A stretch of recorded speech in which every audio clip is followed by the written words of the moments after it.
Sure. Okay. I'm just going to go as I see on the screen. Mr. Patches? Ms. Wells? Here. Ms. Langalis? Here. Mr. Cantor? Here. Mr. Mushak? Here. Ms. Byron? Present. Mr. Baxendale? Here. And Mr. Schulman? Here. Okay, you have a quorum. Okay, first item is discussion regarding zoning regulations update. And Jessica, I believe, I see Darius is signing in now. Jessica, you're going to get us started? Yes, I'd love to. The floor is yours. Thank you so much. I'm going to share my screen here and get the presentation started.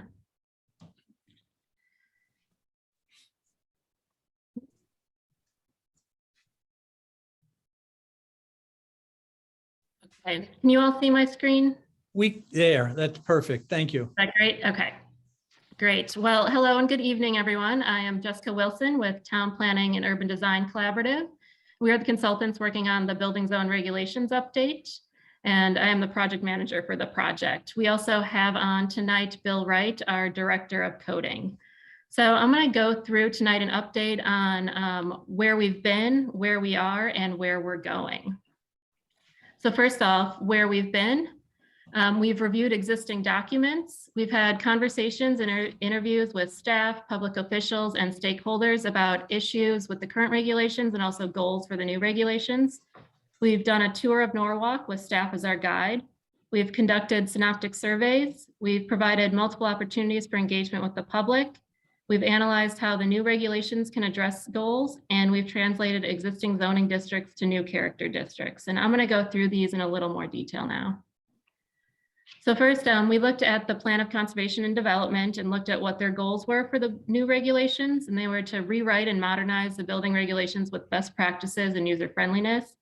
For housing, it was to promote diverse housing types in the urban core and at transit-oriented locations. For mobility, it was to make land use decisions that support walking, biking, and transit use, also seeking to retain, grow, and attract a wide range of businesses. And for sustainability and resilience, balancing environmental protection, water-dependent uses, and public access and recreation. So we also looked at the evaluation and recommendations report that was done in 2019 and their goals for the building zone regulations. So those were to reflect city land use policies, improve consistency with the POCD, general statutes, and court decisions, reflect best practices in land use regulation, address provisions which are problematic, be logically organized, clearly written, use graphics to explain concepts, and be easily maintainable. So one of the things we did when we were in Norwalk was conduct synoptic surveys. And for these, we went out and we measured and looked at some different areas of the community to really understand their built environment. So we did this for areas of the most urban and downtown to some of the more suburban and rural locations out in the single family neighborhoods. There have also been a number of opportunities for engagement throughout the process so far. We have the zonenorwalk.com project website, which had launched in July. And on that website, there are discussion forums, a mapping workshop, and all the video recordings from previous meetings. We had a community kickoff presentation also in July. And then we had our big multi-day virtual charrette in September, and that had included opening presentation, different focus meetings on different topics, an open studio, and a work in progress presentation. And staff had done a really good job about getting the word out for that virtual charrette. We had flyers that were made in both English and Spanish that were distributed in a number of ways. And they also had it up on the electronic sign at the Sono collection. So we had over 100 total people at attendance in these meetings that were held at the charrette. And also a lot of people have given good participation on the website. As you can see, there's quite a few dots on the map there. And these are dots for places that people love, places that need improvement, or places that people don't like too. On the website, as I mentioned, there are also discussion forums. So people are able to put up any kind of questions, comments, thoughts that they have on the website. All the videos that we had at the charrette are also up on the website. So if anybody missed a meeting, these videos are up there to watch. And then, or if you want to rewatch them, you're up there to do that as well. So through public engagement, we've gotten a lot of good information so far. And these are some of the things that we've heard. So we've heard that people want greater variety of housing types, allowing for multifamily and accessory dwelling units that fit in with the character of single family neighborhoods. Affordable housing and workforce housing is very important. Wanting to maintain the marine character and also preserve views to the water. Want to protect natural resources and the coastline. Green infrastructure is very important, including pervious pavement, solar, green roofs, sustainable stormwater. Along those same lines, the tree canopy is very important. Also, protecting the historic character. And also protecting some industrial, but looking at other locations for it. And we are taking into account the industrial zone study that is going on right now as well. The need to address contractor yards and some of the issues of those in neighborhoods. Walkability is important. Needing to manage all modes of transportation. Streamlining and making zoning easier to understand. Looking into the parking standards and shared parking, and wanting a form-based code. So when I say form-based code, what does that mean? And we use the term character-based code instead of form-based code, but they are the same. They both focus on character rather than how traditional zoning focuses more on separating uses. They create more predictable outcomes. They address the relationship between the building and the public realm. And as you can see in this image, so you have your public frontage, your private frontage, and your building type. And those are all things that form-based codes will take into account. They'll have different public realm standards based on different characters, as well as different building types for different characters. And it will be heavily illustrated through different diagrams and graphics. So the new regulations for Norwalk are going to be a hybrid character-based code. So that will mean that we take into account some revised existing regulations, and we combine that with new character-based elements to give you your new building zone regulations. This new regulations are going to address the goals and what we've heard. So for housing, it's going to allow for a greater diversity of housing types and more locations, which will also help to address affordable housing. Going to look at updating the current accessory dwelling unit requirements, possibly allowing more development at transit-oriented locations. We'll also take into account the mobility goals of evaluating parking requirements and allowing for shared parking, requiring parking behind the structure to create a better streetscape, and also evaluating other streetscape standards and allowing for a variety of development in more walkable and transit locations. For the economic prosperity goal, it's going to allow for a more range of commercial building types, and we'll also consider the contractor yard issues. For sustainability and resilience, the new regulations will create water-specific zoning districts, creating a civic zone for open spaces, providing more walkable and bikeable destinations. We're going to consider different sustainability measures and also look at impervious surface requirements. So now we're going to go an overview of the different character districts for the new code. So one of the first things that we did in looking at developing new character districts was to do a zoning translation table. So this takes into account, it simplifies and also kind of combines some of your existing zoning districts and fits them into more character-based type of districts. This diagram here represents the conceptual framework that we work with. And it shows a continuum of development from the most natural to the most urban. So in the CD1 or CD2 areas, you have a lot of open space and very little development. In the CD3 suburban area, you have buildings that are set back a little further from the street, larger lots, all single family. When you get into the CD4 general urban area, your buildings start to get a little bit smaller, they get closer to the street. This is where you can start to add in more a mix of residential types such as attached or even small multifamily, and also start to allow for some small commercial such as a corner store. Your Cd5 area is your urban center. So these are your downtown areas. And then special districts are reserved for things that don't really fit into one of these other character districts. So now I'm going to go into the specific districts for Norwalk. So, and as you'll see as I go through these slides, we have on here what the primary existing zoning district is. And those are the districts that went into these new districts from that translation that we did. So you have your CD3L, which is your suburban large lot, which was your AAA, your AA, and your A residential districts. Your CD3 suburban, which was your AA, your A, your B, and your C residence districts. And you'll notice that AA and A were both in the CD3L and the CD3. And that's because based on the existing character, they may fit into both. The CD4 Urban Village District. So these were your D residents, your neighborhood business, your East Norwalk TOD zone, the Silvermine Tavern Village District, Golden Hill Village District, and East Avenue Village District. And these village districts are still taken into account by having village district overlays. So those additional standards for village districts will still be found within the CD4 area. And we've created more water specific districts too. So you'll have a CD4W, and that is your Royton Avenue Village District. Will be taken into account here, as well as with that village district overlay on it. The CD4 General Urban Corridor. So this is your Business 1 and your Business 2 districts. And these are traditional corridor areas. So they still allow for those larger commercial auto-oriented uses, but trying to add a better character to that area still as well.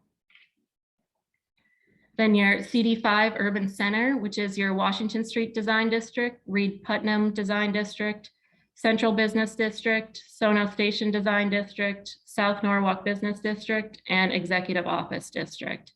And in these areas too, we'll have special considerations for height for some of the historic streets, such as Washington. And then within CD5, there will also be a water district for the Central Business District Water District.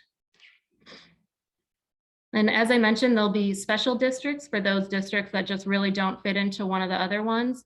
So these will be your Artisan Light Industrial District, your Heavy Industrial, the Marine Commercial District, Hospital, the Education District, which will be the existing community college. And then the Lodge and Rock Ledge districts, those are the two properties that are currently in the Research and Development District that really have kind of their own character. So we've separated those out into special districts. And then also the Island Conservation District, because the islands also just have their own character. And then right now, your parks and open space are just within the other zoning districts. They don't have their own zoning districts. So we are creating their own district for the parks and open spaces. So from all this information, we're working now on the client draft of the regulations, and I'm going to give you guys a glimpse of that now. So these new regulations are going to reorganize the sections. We're going to be grouping similar and related topics. We've got all definitions in a single location. We're going to be simplifying overly complicated text. We're reducing and eliminating some of the subjective standards, reducing the number of zoning districts, and creating districts with an emphasis on character and context. So the new regulations are going to be a clear and easy to use document. Here's a glimpse of what the character district standards are going to look like. They're going to be presented in both graphics and tables, and each of the districts are going to have their own tables. Currently, you don't have a use table. It's all just written in text in the different districts. So we're going to give you a very easy to use table that has everything in one place for you to reference. We're going to be organizing things by frontage types. So common yard, porch, shopfront, and stoops are some of them. And then also some unique frontage types, such as dock front for some of the industrial areas, boardwalk for those water frontage lots, dining courts, which could be a single family house that has transitioned to commercial and has an area out front where you could have some outdoor dining, and then commercial porch. We'll also be organizing things by building type standards. So each of these building types the character districts will know which building type is appropriate to have in it. So they could be house, duplex, live work, row house, apartment, large commercial building, and there's a number of others as well that we'll have in the code. So just some images for that. We'll also be having open space type standards that are organized by character district. So there'll be a number of different open spaces, and it will show in the table here which character district these open spaces could be appropriate in. Our signage standards will also be organized by character district and take into account more human scaled signage. They will be organized into tables and graphics as well for ease of use. Then we are also updating the parking standards. So we're evaluating the parking requirements, taking into account shared parking, looking at parking reductions near transit stops, and reduced parking in areas of downtown. So that was an overview of kind of where we've been and where we are and now where we're going. So right now, as I mentioned, we're working on the client draft regulations. We're going to get those to staff, planning and zoning staff pretty soon to review. And then looking at mid-spring for that public draft regulations to have for the commission and the public to review. And then final regulations will be in the summer. So that was a quick overview of kind of everything, and I'm happy to answer any questions. Jessica, one question, if I may. When you were talking about the water locations and the village overview, you didn't mention the Cove Sea View for 5th Street area in East Norwalk. Okay. Let me go back to, we're looking at these districts here. Is that where? Yes, a little bit before that, where you called out, for example, East Norwalk, Todd, and East Avenue Village, Yes. and then you got down to the water areas also. Mm-hmm. Yeah, that's the one. Yeah, this one. So that, yeah, that's definitely something we can take into account is, yeah, those water areas. And so we'll be looking at the map too to see where appropriate that these different districts should be mapped. I'll drop Steve a line for you, which he can then pass to you, okay? Yes, I think please it's best to get.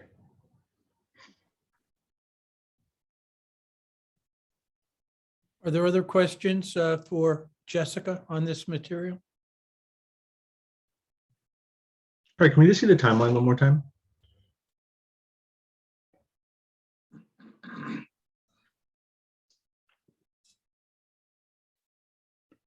So staff is getting things in springish?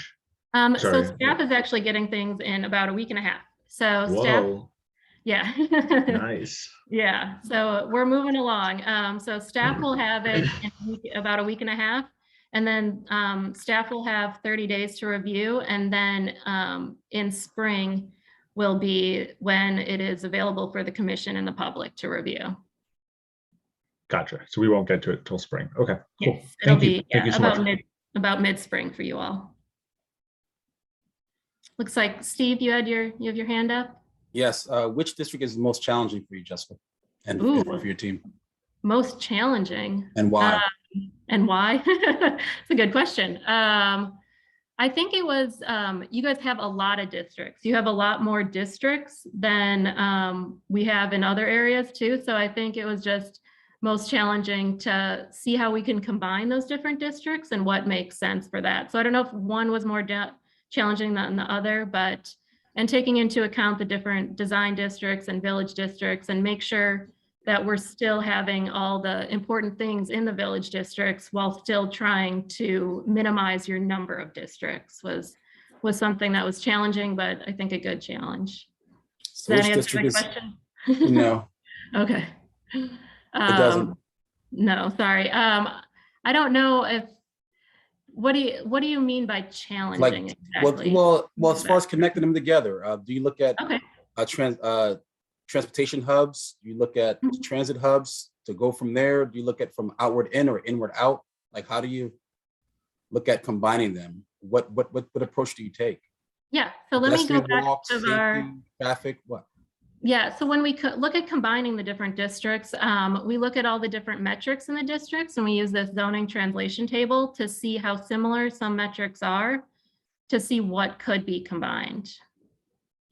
Jessica, the other thing is the way that the plan of conservation and development Mhm. addresses all those too. They, Yeah. a lot of that's already laid out in general terms in that document, and so Yeah. follow that as well. Were you able to hear Bill? Kind of. Hi, Bill. Yeah. He had said that we also look and rely heavily on the plan of conservation and development and how that kind of lays out the different land uses. So that's something we look at as well. Jessica, early on in the process, we had talked about digitizing some of this information as a way of making it easier to update it when there are changes, and as a way of making it easier for both residents and developers to access the information. Is that still part of your plan? So, I mean, part of our plan, like our regulations will have, sorry, as I'm flipping through a lot, but I think it helps to kind of bring up some of the graphics as we go through it. So our regulations should be easily understandable for everybody to look at. We'll be providing everything as a PDF. And that is kind of our deliverable. So, excuse me, Jessica, this is Tammy. If either a developer or a property owner goes into the planning and zoning office and says, hey, I want to do this, I want to put an addition on my house. Is this going to be sort of a packet that the planning and zoning department can give to somebody and say, here, review this, and then you sort of figure out where you fit in, which one of those neighborhoods, and then what's allowed? Is that the idea? So we'll have the zoning map too will show where the property is, and then you'll be able to refer to the character district that you're in and all the regulations there. It'll be up to, I mean, we recommend putting it up on the website, and I assume that planning staff will do that. So it should be easily available from the website. But Steve, I'll let you answer if you had a better answer for how people will be able to get it.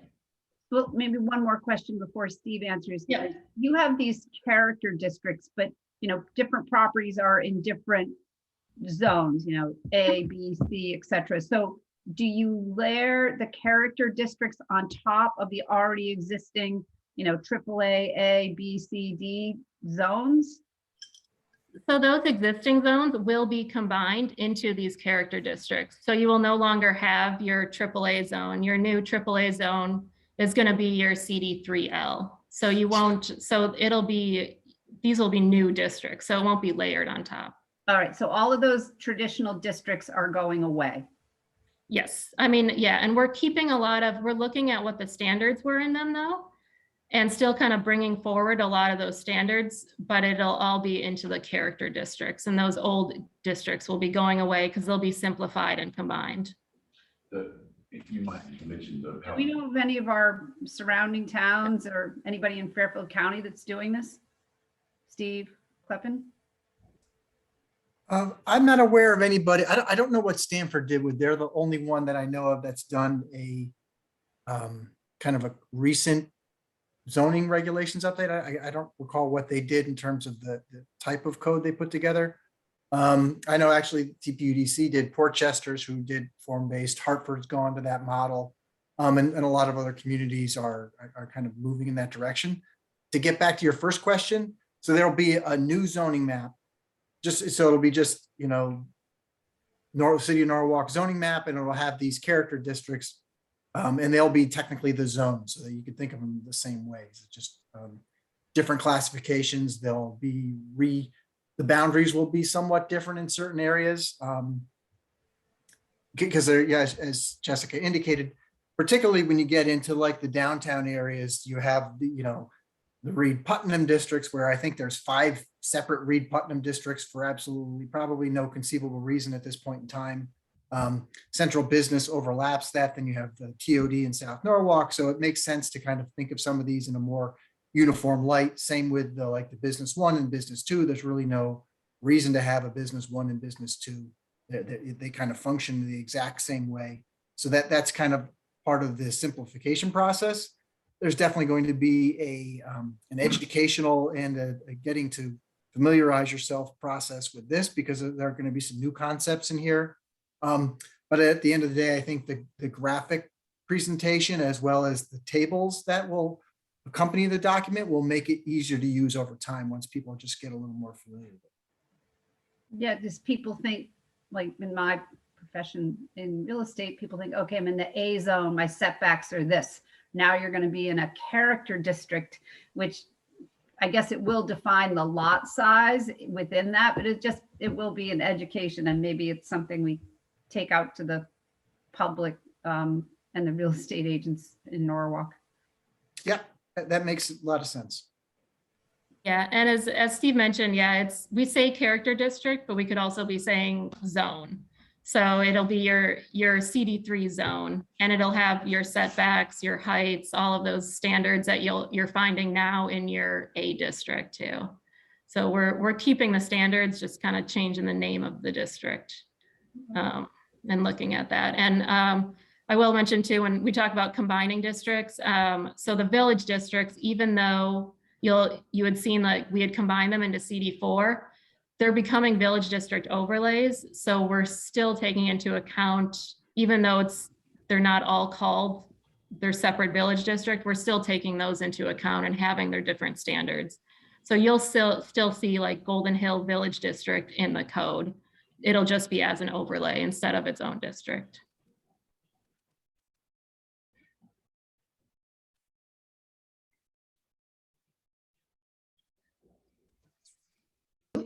I have one question. When you say a character driven or form-based code, so that you're concerned more with how big the structure is, or the setbacks, et cetera, the kind of structure, not as much the use, will regulations disappear that say, you can only have 3 unrelated people living in a single family residence, or things of that sort? That, if it all comports with the form, you're good to go without questions about use? No, so we will, and that's one of the reasons we call it a hybrid character-based code too, is that we're still taking into account uses. So you're going to have a use table, and it'll have, in a lot of form-based codes, it condenses uses a lot, but you're still going to have a lot of the same uses in your table. So use will still be taken into account, and you'll still have to comply with the use standards as well. Jessica, can you blow that up so we can actually read some of those uses? I don't know if it's in a PowerPoint, but I can send an image. And this is just one page out of many pages of uses that you'll have. So this shows some of the industrial ones and some of the more automotive and ones. So like gas station, there'll still be a gas station, and you'll have like the little red dots, and I know those are hard to see. So the little red dots mean not permitted. And then currently you have special permitted uses, so we're carrying that forward. And then we're having something called permitted with limitations, and those are your conditional uses. So those are going to be uses where it's permitted, but only if you meet a certain number of conditions. And those are something that it wasn't called in your code a conditional use, but it was something that you did have already. And then you'll have your just traditional permitted uses as well. So all your uses will be regulated in some way.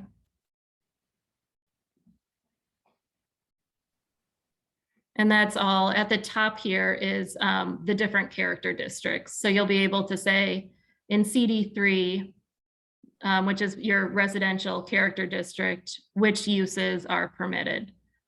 And because I'm not on the residential page, there aren't many uses here that would be permitted. I was just gonna, I'm sliding over next to Jessica so you can hear me. And I'm just gonna say directly with respect to your question about the way single family residence is defined. We're not gonna be changing the way single family residence is defined. It'll be carried in just exactly like it is now. We're also, one of the big things that we've been asked to do is you have a lot of uses right now that have no definitions. And we are going to be working to provide definitions for all but the very, we were talking about this yesterday. Jessica said, well, are we going to provide them for each use? And I said, well, if it says tennis court, I'm probably not going to think we need to define it. But if things that aren't just commonly known what they are, we will be defining. And those definitions will come from a combination of what you already have plus supplemental definitions on items that you don't have.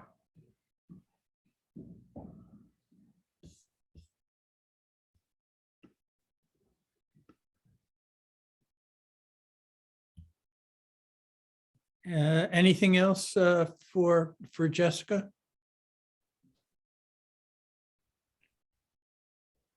Jessica, anything else from you? I'll just say, if you guys have other questions, please feel free to shoot them over to Steve and he can send them to us too. And we're happy to answer any other questions that you guys have later as well. Okay, last call. Any questions? If not, we'll let, well, we've done it. Okay, then we'll move on with our agenda. Thank you all. The next item is actually the one public hearing that we have this evening. And if I remember correctly, I believe that Darius will be able to participate in the final vote on this one. I'll jump And in, Lou. I don't see the applicant on the call, so I don't know if we want to move on to the next item before opening the public hearing, or how you want to handle process. There's no point, I think, in moving forward if the applicant isn't here. Okay. We're not going to, as much as we might like to, we're not going to make the presentation. I'm sorry, what Go ahead. applications you going to be discussing? Because I'm here to representing an applicant. Which application you going to be discussing next? I don't have the agenda. Justin's hopping on. It's 26 Pearl Street. Oh, okay, no. I see for Justin just hopped on 8 actually. Lou. Farmer Creek. Thank you. All right, so he just did, I'm sorry, did you say he just came on? Yeah. Yeah. Mr. Samuels. Hi, gonna- Mr. Schulman. Sorry about that. That's Hi. okay. We're gonna open up the public hearing 2022-04 SP Servers Storage Networking LLC, 26 Pearl Street, proposed light manufacturing use within existing buildings. For any members of the public who are here, let me explain how we conduct our public hearings. Mr. Samuels will make the presentation. During the presentation, commission members are welcome to ask questions whenever they feel it's appropriate. When Mr. Samuels completes his presentation, we'll invite the public to comment. We ask the members of the public who speak to identify themselves by name and provide their address. We do not limit how long you can speak, but we do ask that you make certain that everything you want to say, you say when you speak, because you only have one opportunity, we do not permit people to speak a second time. And we ask that people simply behave courteously and ask that they watch their language. After the members of the public have spoken, we'll turn it back to Mr. Samuels, who can respond to the questions. When the public is speaking, members of the public are speaking, you're actually speaking to Mr. Samuels. This is not a conversation with the commission members. The commission members will simply listen to what the public has to say and to what Mr. Samuels has to say before reaching a decision on the matter. And again, after the public has spoken, Mr. Samuels will have an opportunity to respond, after which typically we close the public hearing. We have also slightly changed, it's not necessarily relevant for this evening, but we've slightly changed our procedure, and that is we will hold our discussion regarding this project immediately after we close the public hearing. And we'll try to get it to a vote and a decision immediately after the presentation is concluded. With that, I invite Mr. Samuels to provide information regarding this project. Mr. Samuel, the floor is yours. Thank you, Mr. Shulman. Nice to have the floor, and thank you, everybody. Thank you to the committee. I'll keep it relatively brief and simple this time. I think I might have whittled on a bit last time. So SSN, the business that is applying for the permit, is a computer hardware company involved in the high end of the computer industry, which is more the server equipment, networking equipment, and storage products, which basically are the type of equipments that run the data center world. So by data center, what I mean is, just so you understand, I don't think I explained this very well last time.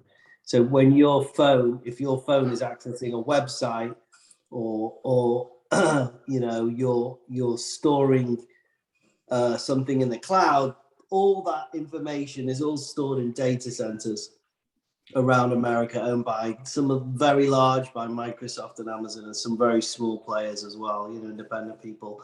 So we supply that kind of hardware, and we supply new equipment and we supply used equipment as well, and we buy used equipment. So it's a very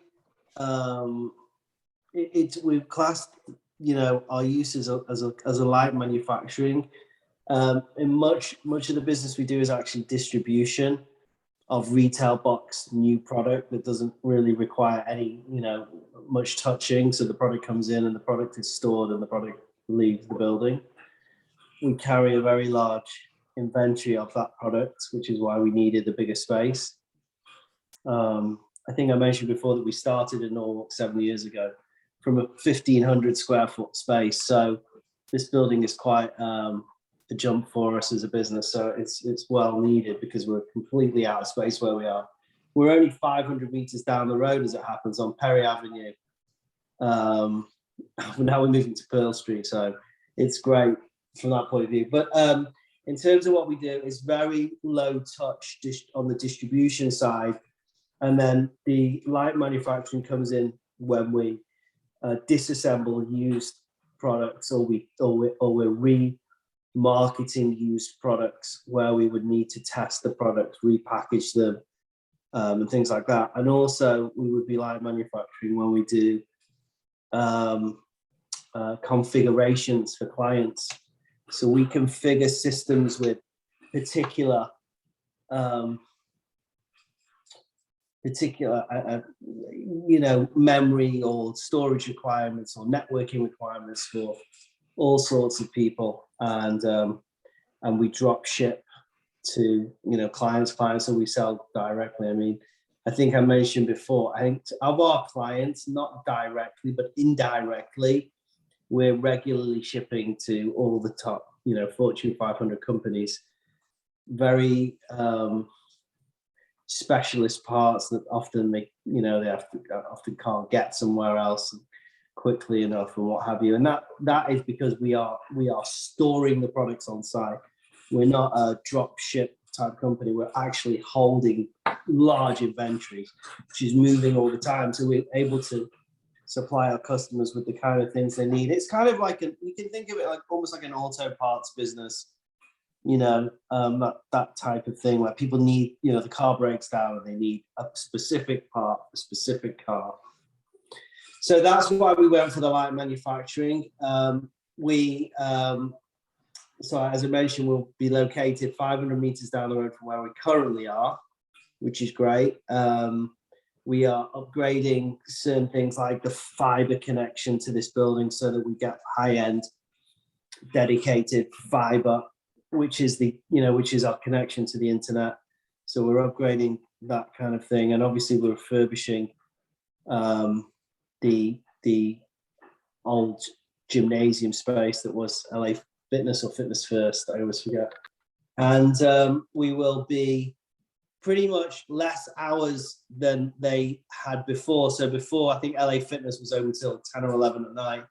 We're only open till 6.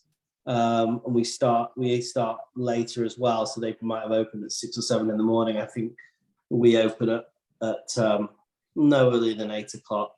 But normally people start coming in around 9.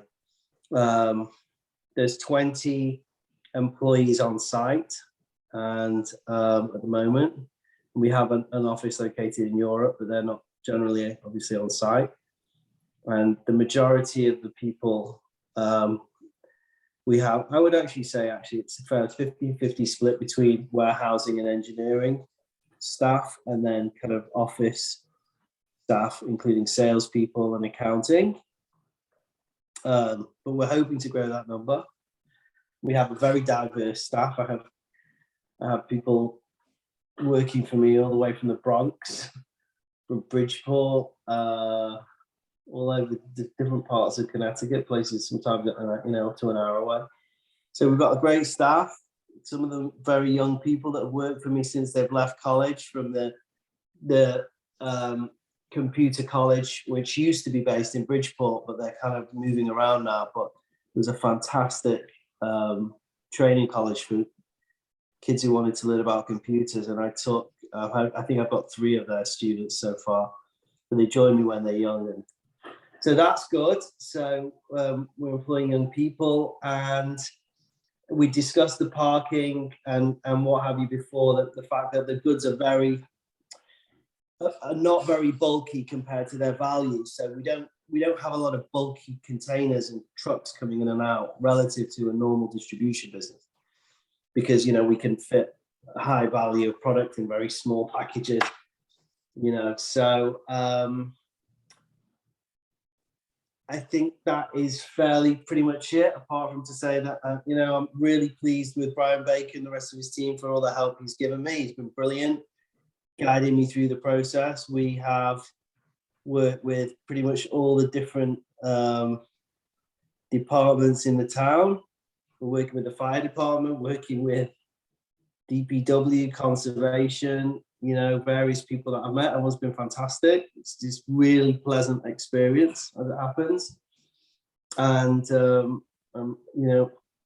hopefully reciprocating with a beautiful project for Norwalk, a building that was really neglected and kind of lost its way under the last ownership. And now we're going to reinvigorate it and bring it into the 21st century,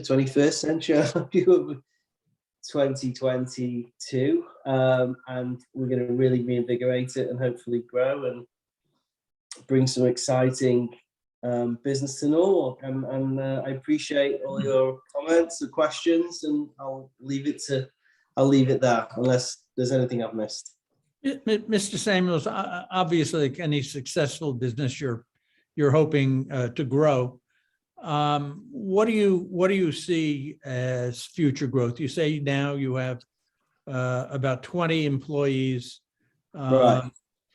What would you expect in, say, 5 years in terms of number of employees? It's a great question, Mr. Shulman. I am slightly unusual in that I operate my business with no sales targets whatsoever. I have no, I don't set myself targets as such because I like to, I believe that everything should be organic and natural, and the business has grown organic and naturally because the people that are in the business are all diverse and energetic people, and that naturally grows a business. So I've never put a number on that, but we are involved in a number of new businesses and new business areas, which I think I spoke to Brian about. One of them is the chip business, which you'll know there's a chip shortage at the moment. And I'm very excited about that business because, I think we're one of the first American companies doing what I'm going to be doing, and I've designed a whole process with engineering. So let me just put it in perspective. If the chip business took off, for example, we could grow 10 times our size very quickly. But I don't like to put pressure on myself and say, give myself any unnecessary pressure. So, conservatively in 5 years, we could be double, we could be, bigger, larger than that, or we could, stay the same. And, difficult question to answer. We never know what's around the corner in business. Let me ask the question coming at it from an entirely different direction. And that is, how many parking spaces does the property currently have? Okay, that's a good question.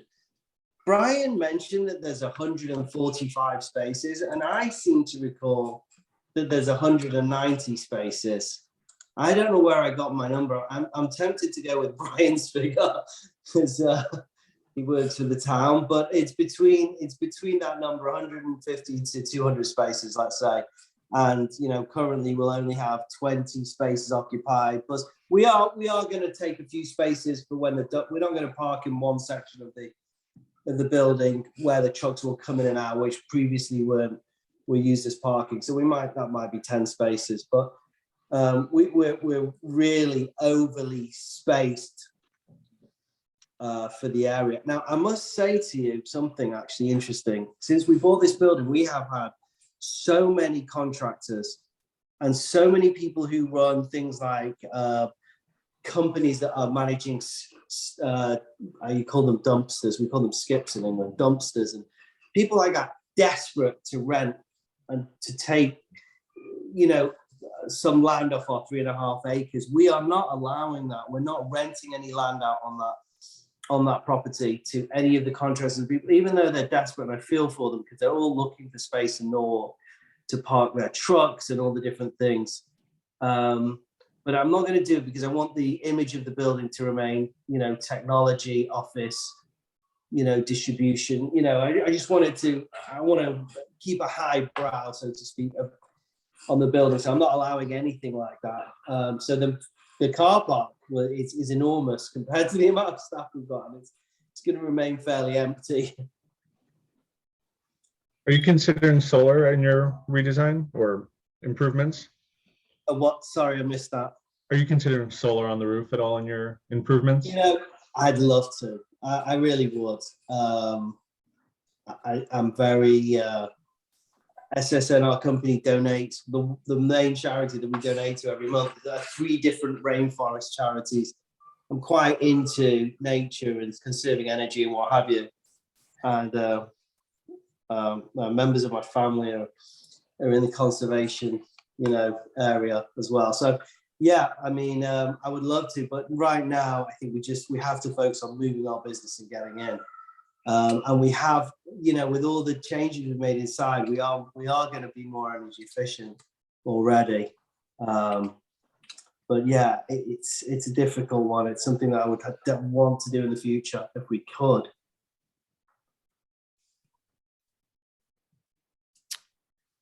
Are there other questions for Mr. Samuels? All right, if not, let's open it up to the public. Brian, would you explain to any members of the public who may wish to speak how they can do that? Sure. So if anyone from the public would like to speak regarding this application, you would hit the raise your hand tool. It's at the bottom of your screen. Or if you're dialed in on a phone, you would hit *9.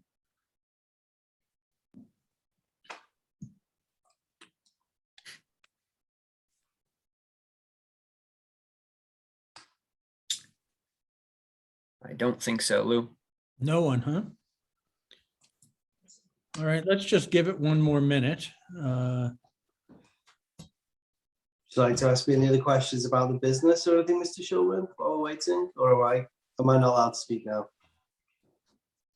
Well, considering that there doesn't appear to be any public comment, I think we can turn it back to you for any final comments you wish to make before we close the hearing and discuss the matter. No, I'd just like to say, Norwalk was the home of a very big operation that started much like ours called Datto, that, was in Merit 7 for a number of years, and it was very successful. If I could emulate even a 10th of that success, I would be very pleased. So it's good for Norwalk, and I hope you'll all one day come. Please, you're all welcome to come and see the business. Come and see what we've done with the building. I think we're doing a really nice job restoring it to its original glory, which was built in the 50s with an exposed wooden ceiling, a nice steel frame. So you're all welcome to come, and I hope we continue to be successful with the City of Norwalk in partnership. Thank you. Okay. Well, thank you for that invitation. It's a little unusual, Brian, but let's try just one more time to see if there are any members of the public that wish to comment. Sure. So again, if there's anyone from the public, use the raise your hand tool. It's at the bottom of your screen.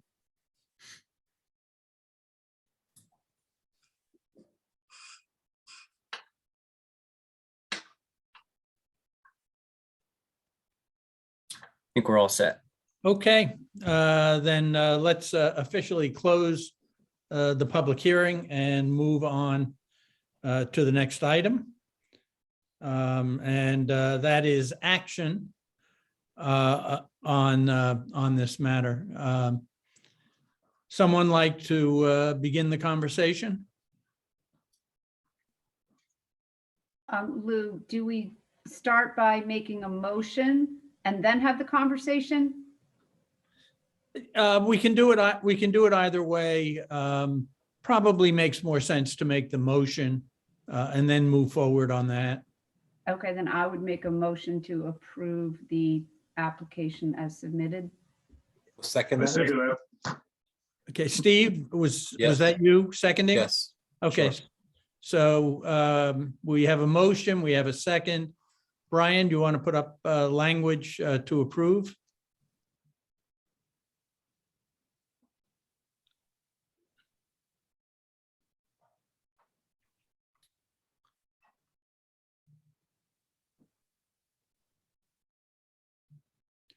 Can you make that just a little bit larger, please? Okay.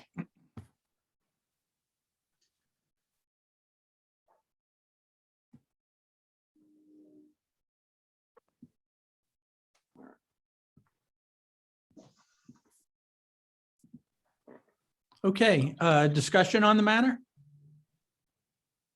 Well, I think this is a good step in the direction seeing businesses grow in our area.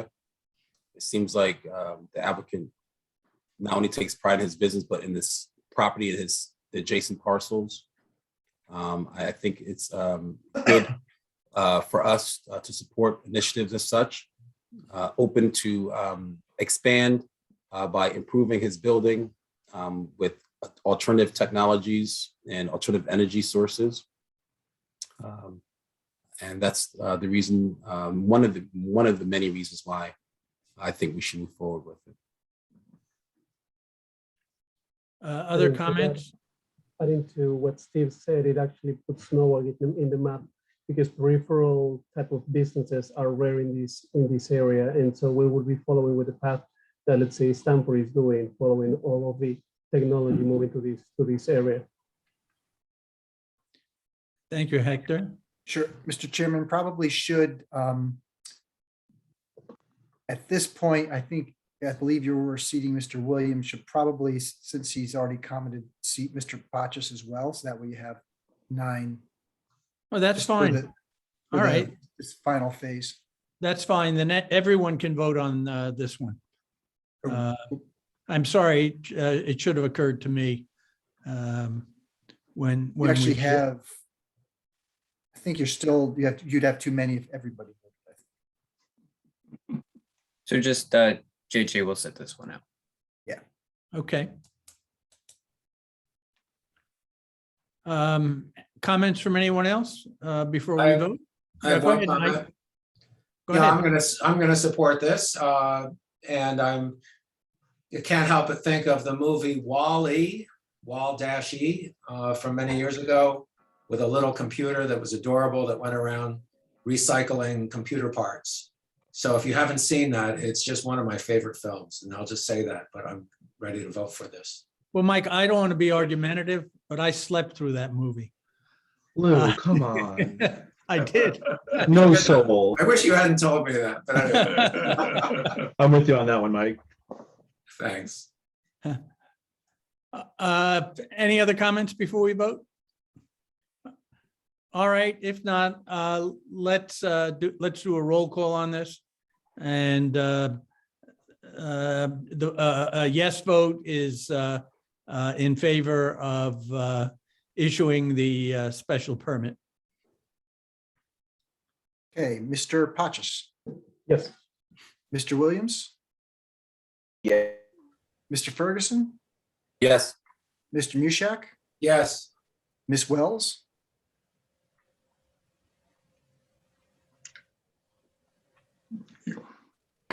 Yes. Ms. Langalis, Yes. Mr. Cantor, Yes. Mr. Baxendale, Yes. and Mr. Schulman. Yes. Unanimous. Okay. Well, thank you. Thank you, Mr. Samuels. Your request has been approved. Thank you very much. Thank you. Thank you, everybody. Good Much night. appreciated. Thank you. Good night. Thank you. Our next item, 2021-40 CAM 8 Farm Creek LLC at 8 Farm Creek Road, construction of a new single-family residence. Mr. Blank is representing the applicant. Thank you, Mr. Chairman. Good evening. Most of you I know, some of you I don't though. Adam Blank, I'm an attorney, live here in Norwalk and represent the property owner 8 Farm Creek LLC. With me on the Zoom tonight is the architect. This is an architect owner project. So the owner is the architect, that's Catherine Eberly Spillane, along with the project engineer, Wayne DeAvanzo. And there we have a soil and wetland scientist, geologist, and landscape designer, Alexandra Mock. I'll give you just a brief presentation, and then they'll all also give you a short presentation this evening. We do have all of our SEAC sign-offs. As I know that some of you are, I guess, new to the zoning side, but this is a single family home. Typically, those don't come even in front of you. They're approved administratively through your staff. But because this is near the water and it's in the CAM flood zone, it does come in front of you. And there has been a letter submitted late this afternoon from some neighbors that I will address at the end of my intro tonight. So the property, I can share my screen. Property. we have a aerial of the property at 8 Farm Creek, this being Farm Creek. And I'll give you, this is a different angle, I think a little bit better of an angle of the subject property. It's in the B residence zone. It's in an AE flood zone. It's a elevation 13 feet. And there has historically been a single family home on the property that's not FEMA compliant. My client purchased the property to demolish the existing structure, elevate it, make it FEMA compliant, and has begun that process. We don't believe that there are going to be any little to no adverse impacts by this development, and it is fully compliant with your regulations. Some of the improvements that we're making on the property that you'll hear a little bit more about, but there's going to be, the existing site has there's no water filtration, there's no retention. The water just flows off the property into Farm Creek. We will be putting in Cultec retention chambers. So you're going to have better water quality and decreased water volume as a result of the improvements. The tidal, we'll call it a tidal buffer, and Norwalk has no tidal buffer requirements or regulation, but the buffer between the proposed home and the tidal area, we're going to preserve it, we're going to restore it and actually improve on it, eliminating invasive species, adding some native vegetation, and increasing it and making sure that it's at least 10 feet all the way across. One of the conscious decisions of the architect was not to change the elevation level of the ground. We could have raised the base, the starting point here to build on top of, but didn't want to disturb the soil. So they've taken every effort to minimize any grade changes, which could cause contamination into the sound, or into Farm Creek rather. And of course, there'll be temporary sediment and erosion control, silt fencing put in to prevent runoff during the construction period, and that wouldn't be removed until the property was stabilized, seeded, graded. Obviously, another improvement is that it's going to become a FEMA compliant house. It's going to be elevated, so it's not going to pose risks to Farm Creek and to neighbors in the event of any storm or flooding.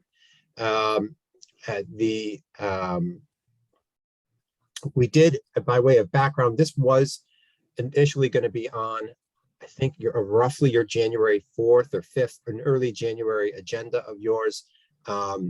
We received a letter from Deep on the eve of that meeting, expressing some concerns, and we then wanted to take some time to see if we could address the concerns raised by Deep.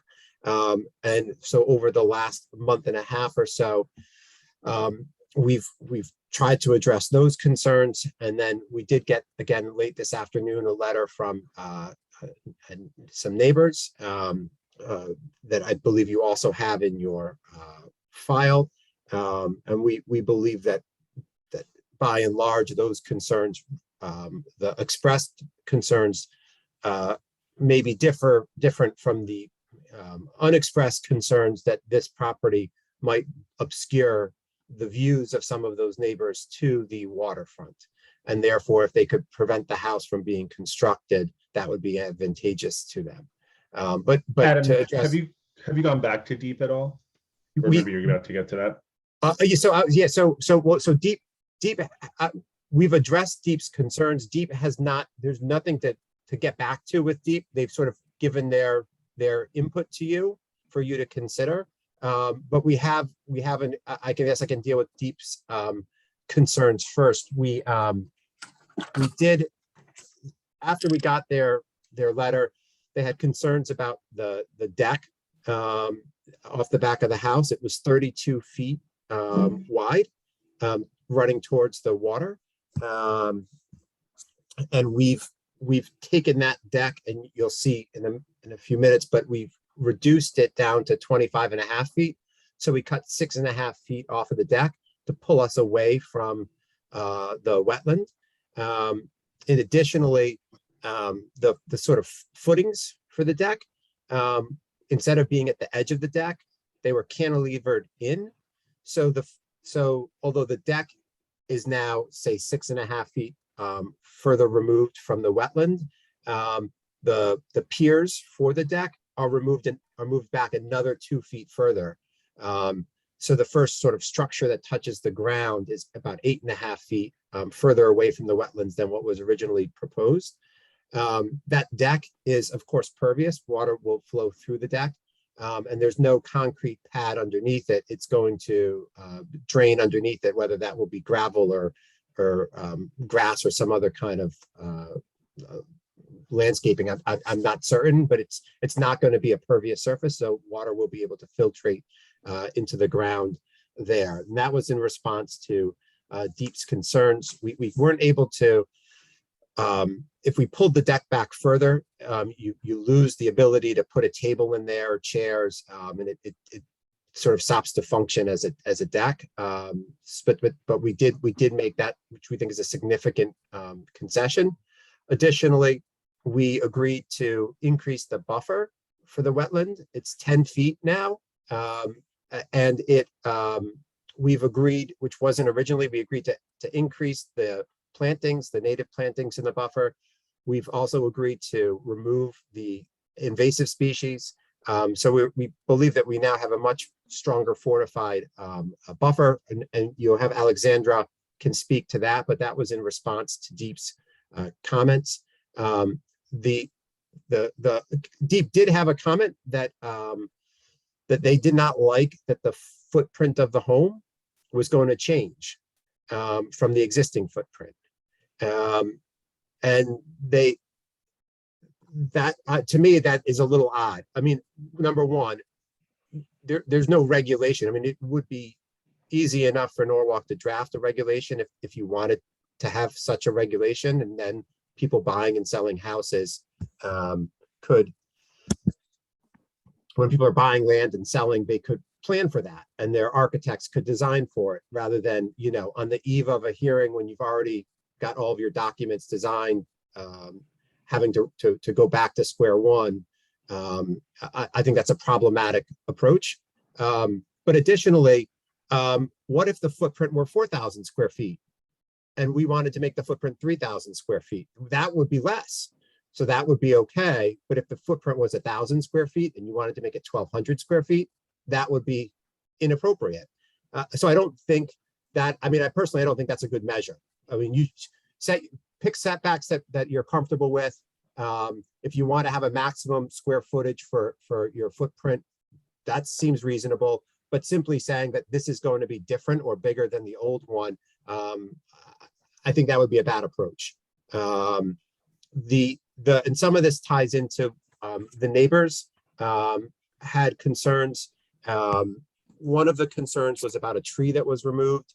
And when we looked at designing the house without removing the tree, we came into two issues. Number one was going to be that the house itself, in order to give it any kind of a square footage, you'd have to move the house forward right up to the edge of the wetland, which we thought would be a worse scenario.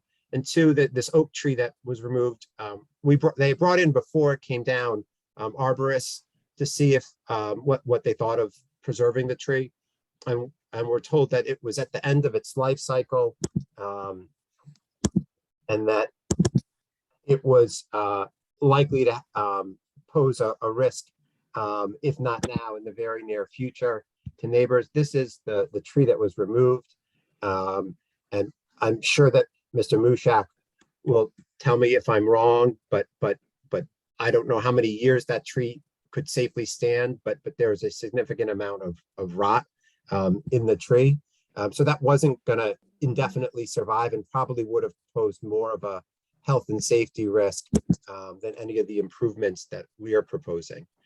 The neighbors raised some concerns about that there's flooding at Farm Creek. again, the existing house isn't FEMA compliant. We're elevating the house specifically because of that. So I think that's a positive, not a negative. This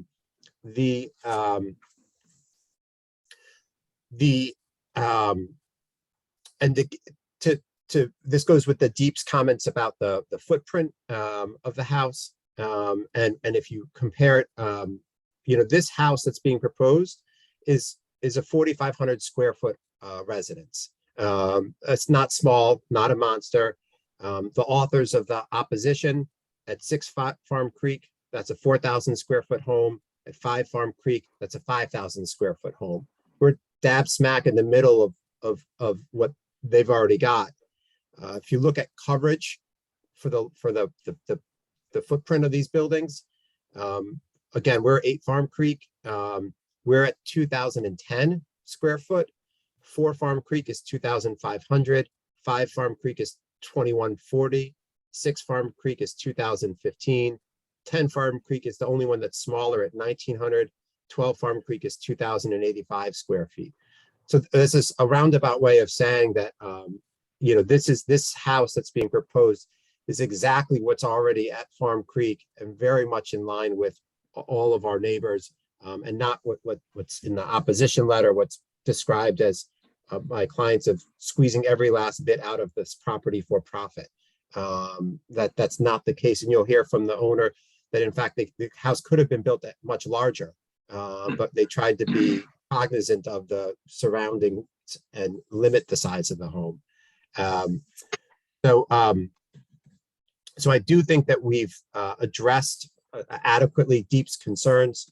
And again, there were sort of generalized concerns about, but I don't think that they provide any real potential adverse impacts from this development. I certainly have no issue personally, nor does my client, with you guys coming up with different regulations. If in the rewrite that's going on now, if you want to have waterfront specific setbacks or size requirements, but I think that it would be really unfair to spring it on property owners at zoning meetings that, we're going to apply this standard to you. It's not written anywhere. We haven't enforced it. And in fact, as at least a few of you know, you've previously considered requiring buffers for exactly these circumstances. And those were 5-foot buffers that have previously been considered.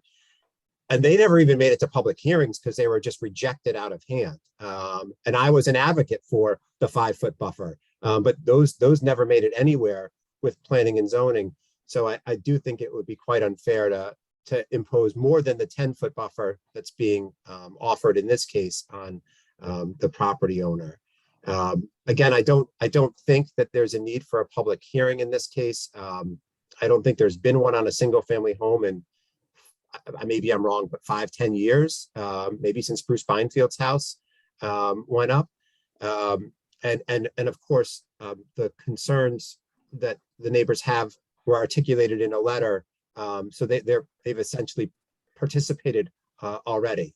I think with that, I'd like to turn it over to Catherine Eberly Spillane, the owner and architect, unless you have more questions that you need answered for me at this time.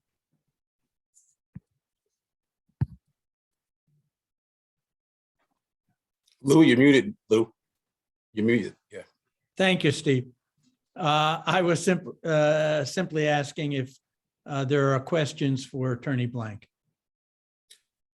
I just had one. Seems that you did a thorough analysis of not just the property, but the surrounding properties and the impact on them. So we really appreciate that. Some of the questions that we would normally ask, Mr. Blank, we don't have to.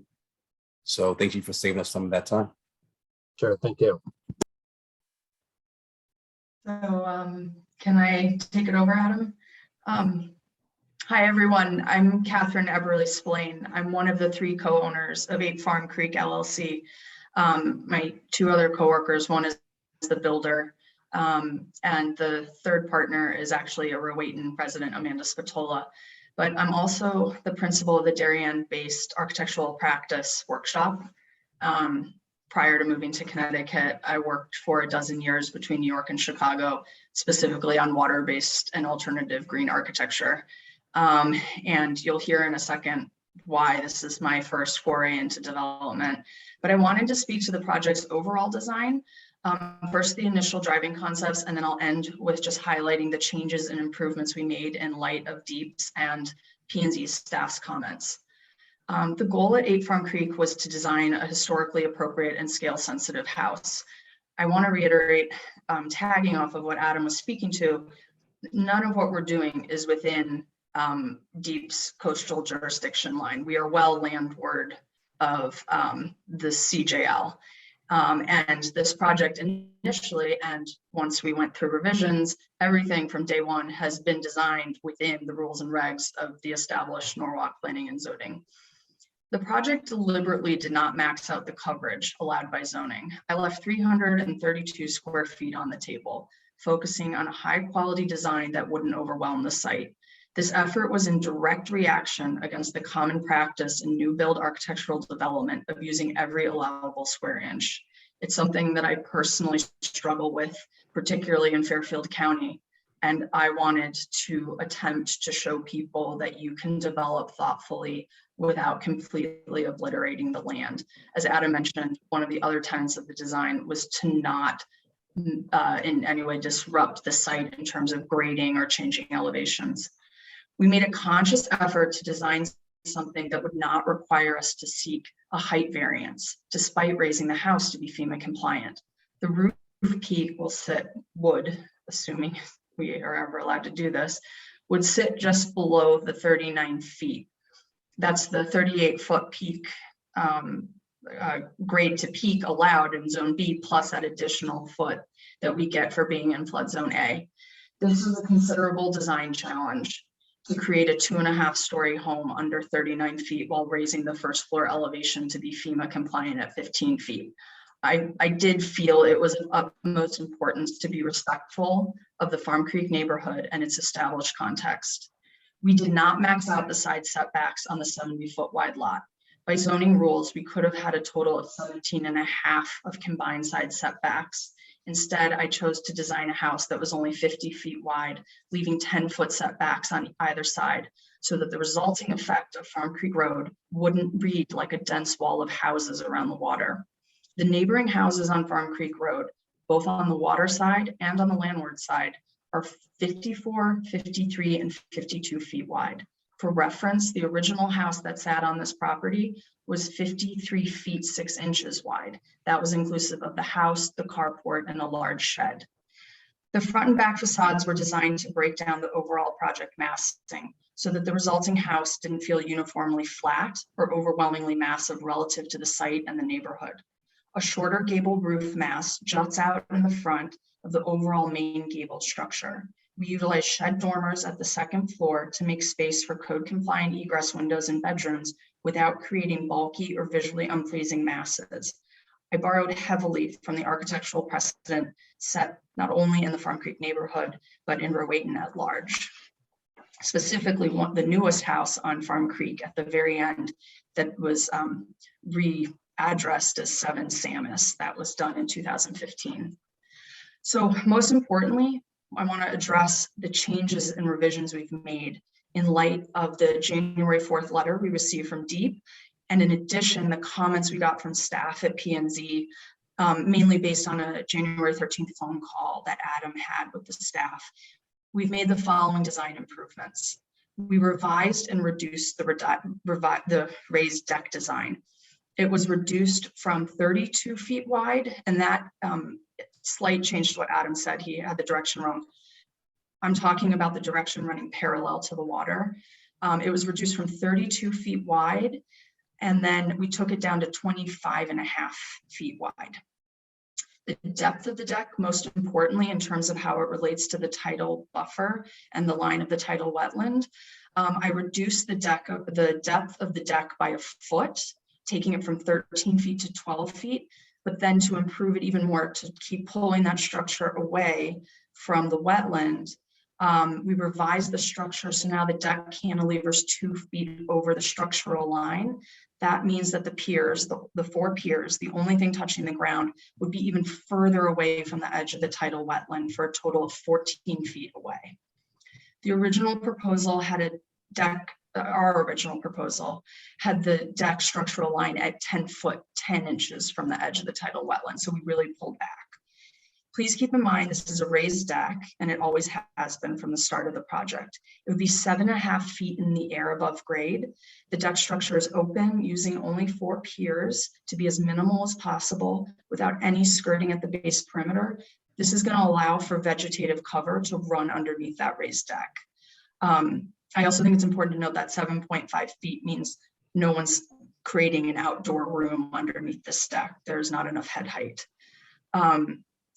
Now, the other improvements, as they relate to Deep's comments and to staff's comments, I'm going to let Wayne and Alexandra speak to their specialty, but I just want to call in general, it's improved drainage, increased capacity of the Caltech system, which is now inclusive of the driveway runoff. So we not only had the design to rules and regs, but then we went back and improved it even more so.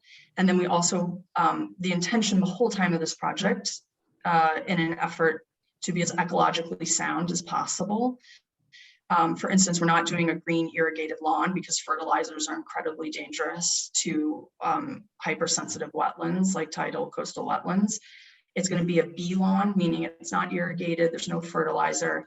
We're not touching the grade, we're not disrupting it. And above and like most importantly is this tidal wetland buffer that Alexandra will speak to. But the whole goal from day one was to restore and fortify what's there existing, to remove existing invasives, their Phragmites all over. And then of course, any place that needs deeper fortification, we would work on that. But as Alexandra will tell you, the existing buffer depth is substantial. It just needs a lot of TLC under an expert like Alexandra. So thank you for listening. And if there was anything that needs clarification. Wayne or Alexandra?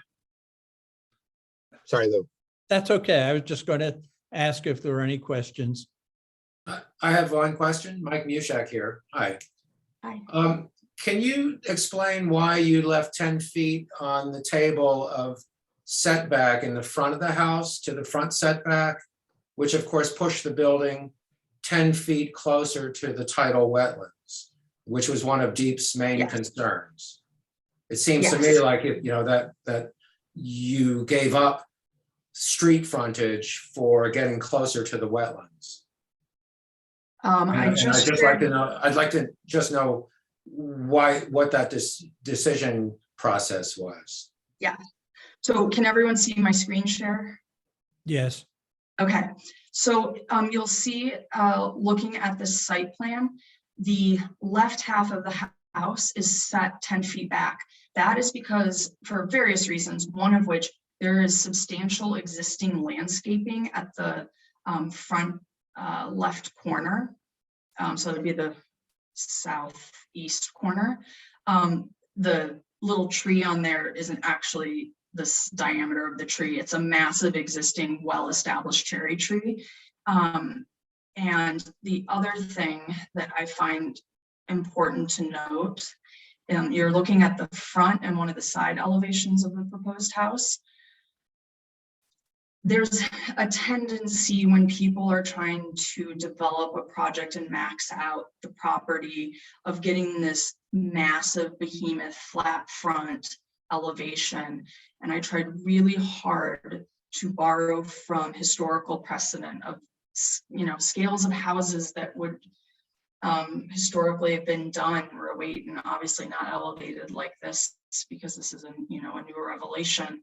But I was trying to push and pull the massing so it didn't feel like this chunky, heavy thing sitting on the site. And again, well, yeah, so I hope those points are helpful in understanding. It's also where the existing utilities are. That's where the sewer comes in. It's where the propane tank is buried. And also because we need to, obviously because we're raising the house, we have to get up to the first floor elevation. And that means there's a stair design component. And I thought that pushing and pulling the elevation, not only for the landscape and for the utilities and for the overall facade reading, but to be sensitive to the fact that we have to have infrastructure to get people up to the first floor. Okay, I have one question thank you for that. I have one question for staff. The steps into a house are exempt from front yard setback. Is that correct?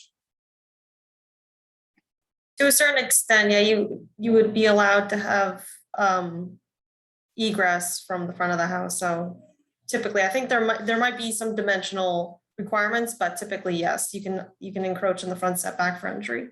So I just want to establish that the setback, the house location was not based on a legal requirement to have the steps, because those could have gone beyond the front setback. And I would just want the rest of the commission to be aware that the original footprint's not shown on this drawing. It is shown on the drainage drawing, a couple of others, existing survey. But the original footprint did go right out, I think it was 1 foot shy of the front setback. So there was a conscious decision to push the house back from the existing structure closer to the tidal wetlands. Just want to make that clear. And I should also note, please don't misconstrue me talking about the stairs as the driving reason for why there's facade difference in the setback. It truly was for a better, more thoughtful architectural solution. As I stated. I understand that. Yeah, that's good. Thanks. So that's all my questions. Okay, anything else before we move on? Wayne or Alexandra? Yes, Wayne DeVanzo, Fairfield County Engineering. Good evening to all of you. Just briefly to talk about the drainage. We designed a stormwater retention system to mitigate the 2 through 100-year storms relative to the existing or pre-existing conditions and reduce the runoff, which it does. To achieve that, collecting the runoff from about the rear half of the roof would have been adequate and would have achieved that. But because of the sensitivity of the area, we decided to collect the runoff from the driveway as well, which tends to have more pollutants and will be more effective to reduce pollutants. So we did collect the runoff from the driveway as well, and slightly enlarge the Caltech system to accommodate it and to keep the overflow, again, to keep the net runoff below the existing conditions. The retention system was not placed in the front for a few reasons.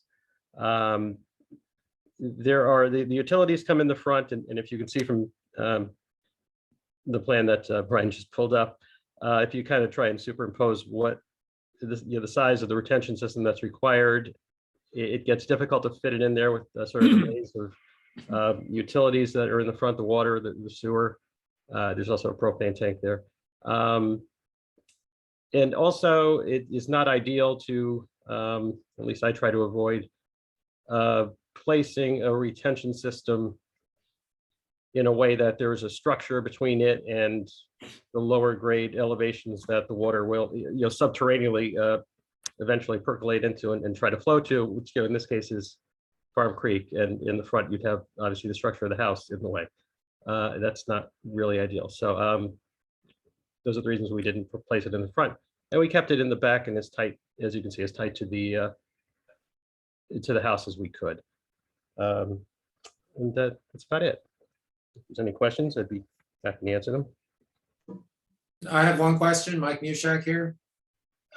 Given the water table, there's probably only a few inches below the soil based on the grades and the high tides that come in.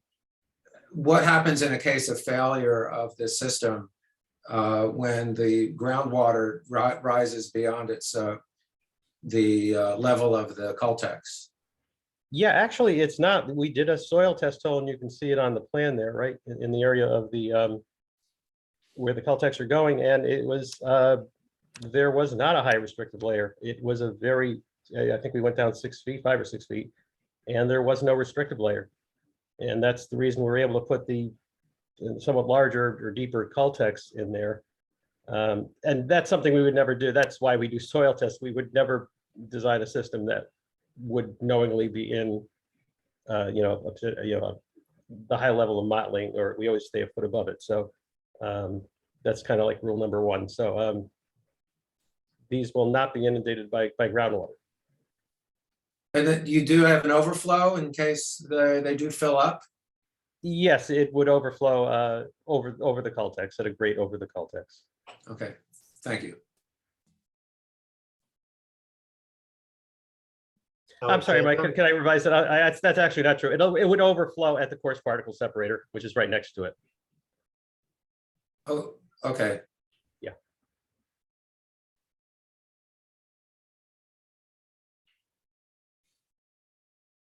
Are there any other questions?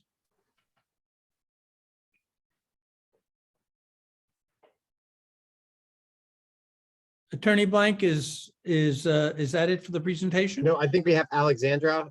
Yes, I'm just trying to share my slides. So Wayne jumped ahead of me. Can you see the slides? Yes, we can. Okay, yeah, let me just do the slideshow and from the beginning. So probably some of it is going to be repetition, so I'm going to be flying quickly through those slides. My name is Alexandra Mock, and I'm a soil and wetland scientist, also landscape designer. So here's the property located, and this was all described.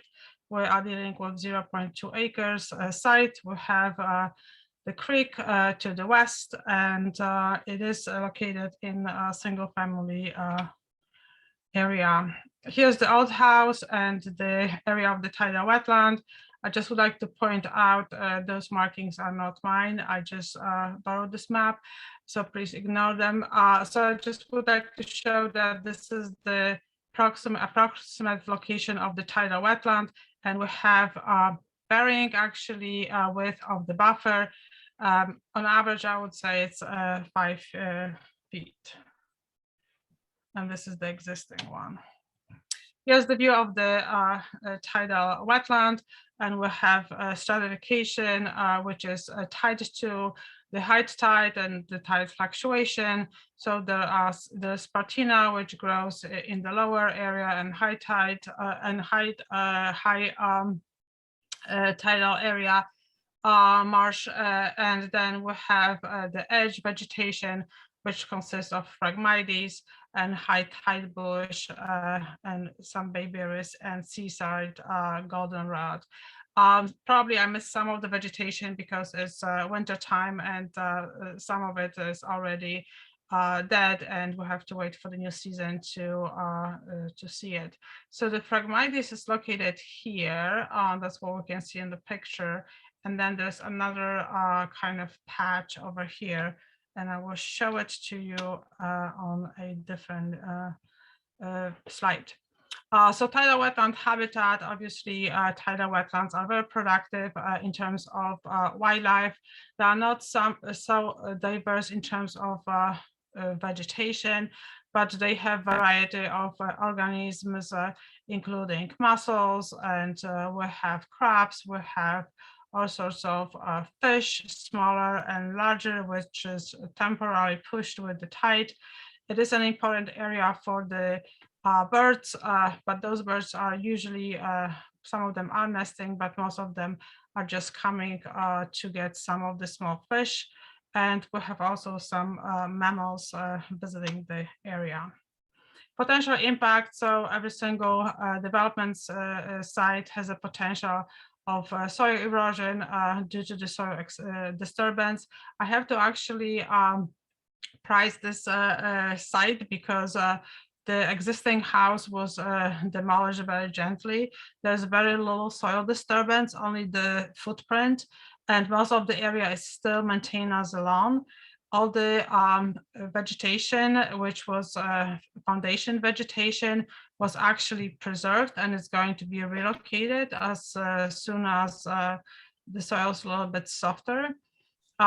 So there are also going to be potential long-term impacts, and this is going to be due to the increase of hard surface, loss of some of the lawn area, And this may also increase the stormwater runoff. But we are going to be addressing all the potential impacts and making sure that not only we're not impacting, but actually we are providing the net benefit. So the short-term impacts are going to be addressed by erosion controls. And you could see the silt fence, which is already at the site installed and protecting the tidal wetland area. And also we're going to have an anti-tracking pad. So we're not going to be tracking any silt from the construction site onto the road and clogging potentially some of the catch basins. Long-term impacts, the stormwater management, Wayne already described that there is none. Currently, we are going to have the detention system, which is going to improve the current drainage condition at the site and the neighborhood. We're going to be preserving the plants, which I already mentioned, and the tidal wetland mitigation plant is going to provide huge benefit. This wetland is going to be spruced up. Additional native plants are going to be added. Invasive Phragmites, which has a tendency of spreading very quickly and outcompeting native vegetation, is going to be eradicated. So the threat is going to be taken away from the habitat and the plant diversity. We are going to be elevating the first floor of the residence. So the existing flood capacity or flood storage capacity during the flood events was limited because of the existing house sitting on the ground. Now we're going to have something which is elevated. So the entire area of the property basically is going to be available for the flood events. So this is going to have a great good impact or good incentive or help to the entire neighborhood, not just for the property. The new structure, it was mentioned, is going to be FEMA compliant, and also one of the questions or comments from Connecticut DP was about how about the salt marsh migration, and we know that sea level is rising, and the marshes are going to be marching or migrating slowly into the upland areas. And because of the elevations, because obviously water is rising with elevations, not the setbacks. It's not about the distance, it's about the elevation. So the old residence was touching the elevation 8. So the new residence also is going to be touching elevation 8 because the deck is going to be open underneath, as Catherine mentioned. So basically, we're not decreasing the capacity of the marsh to grow. It's going to be very similar and preserved comparing to the old house. Here's the planting plan. This green line here is showing the edge of the existing buffer. And we're adding not only within the buffer, there are going to be some high-tide bushes and bayberries added here. And we're going to have Rosa Carolina, which is a native species attractive to pollinators and providing food to local wildlife. We're going to have a blue stem here and lower grasses replacing the lawn area along the edges. And also we're going to add black-eyed Susan again for the pollinators' enjoyment. Those areas here are where the Phragmites is growing. And here's another small patch. So the small patch is going to be replaced by high-tide bush, which is kind of growing in this area. And it is a large shrub, so it's going to be able to overshade the area. And as soon as the Phragmites is removed, it's going to be successful. And then we have this larger area, which we are going to be replanting with Spartina. And the summary, so here are the net benefits. Stormwater management, we have detention system when there's none recently. We're going to be restoring the wetland buffer, very important for the habitat and also The buffer is going to be not only filtrating, but also absorbing some of the stormwater, protecting the habitat, protecting the wetland, expanding the habitat, adding to the diversity of the plants, and benefiting the entire ecosystem. We're going to remove invasive species. We're going to increase the flood storage capacity because of the raised house, FEMA compliant. We're going to enhance the property values in the neighborhood and the aesthetics, as Catherine spent many minutes describing the careful design and beautiful house she's going to be building. And the last one, we're going to increase the resiliency of the site. And I'm here if you have any questions.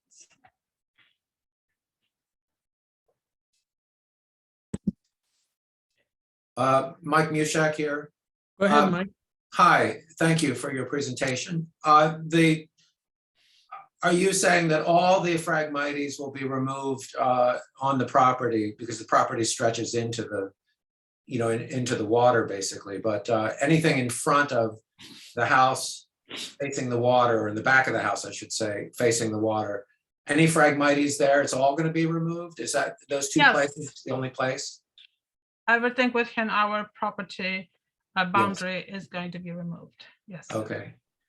And there was a contradiction in your report in terms of tree removals, which you can address, but I think the picture that Attorney Blank showed of the hole in the tree pretty much answered that. But you had stated there was no tree removal, and obviously there was a huge tree, that was there previously that was removed.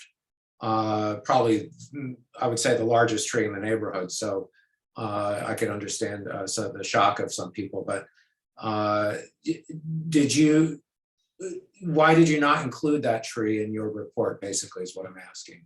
Because when I was when the request came to write my report, the tree was already removed, and also the house was demolished. So I did not include the tree because it was already gone. So, but for the project, what we have proposed today, none of the trees, we have 3 trees currently at the site, is going to be removed. So my report is correct. You just have to check the dates and compare to when the tree was removed.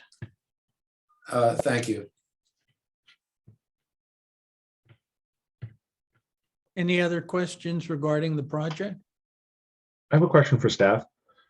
Steve, given the Deep letter and the response here, how do you feel that they've addressed the concerns that Deep raised?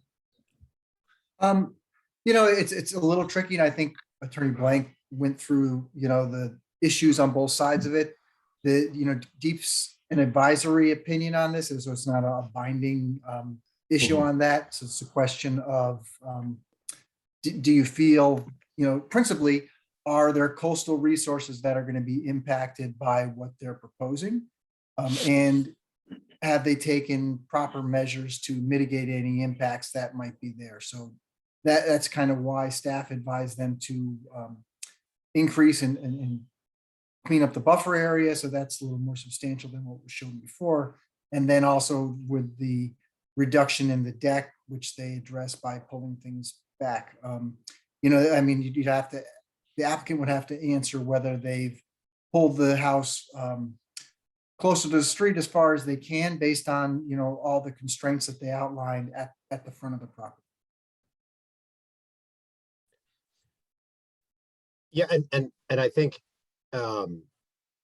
we can speak a little bit more about what's feasible or not, but it is sort of troubling that they would comply with all of the regulations. And Deep has said for 20 years that there should be a buffer, and that you basically shouldn't build near the waterfront, period.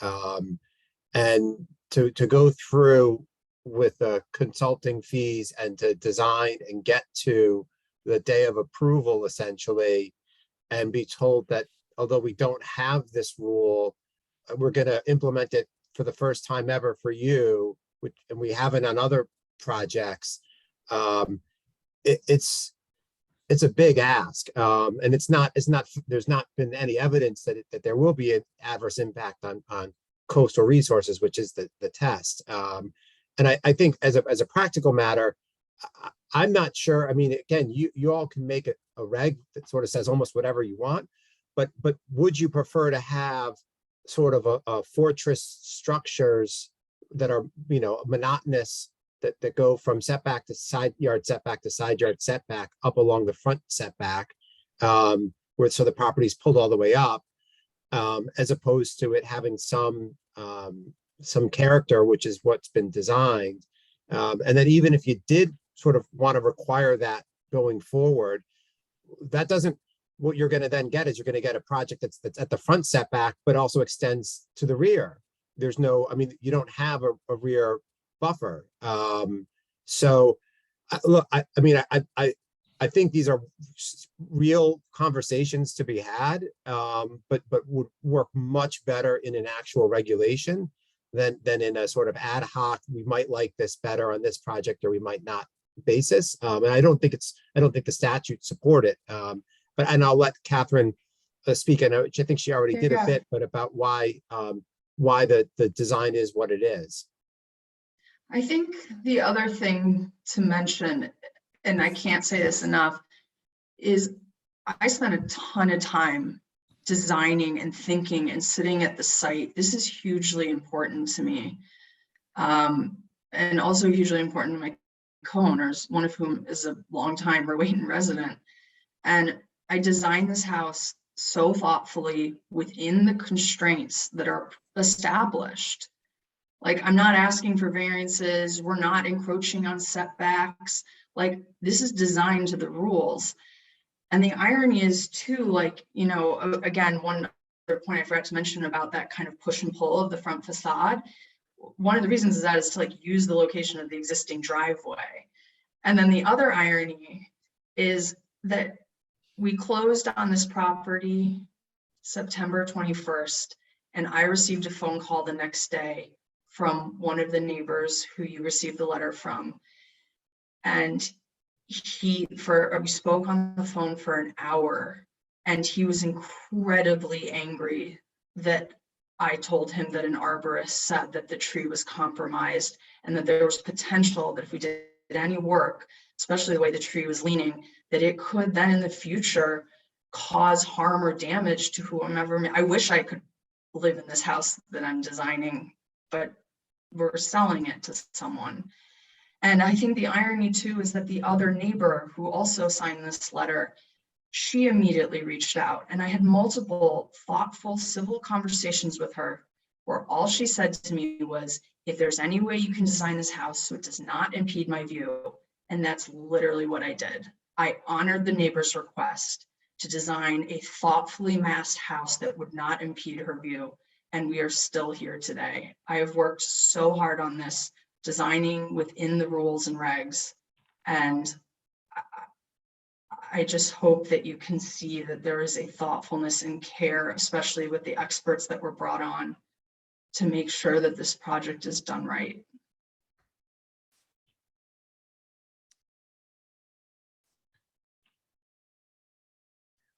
Anything further from the commission members?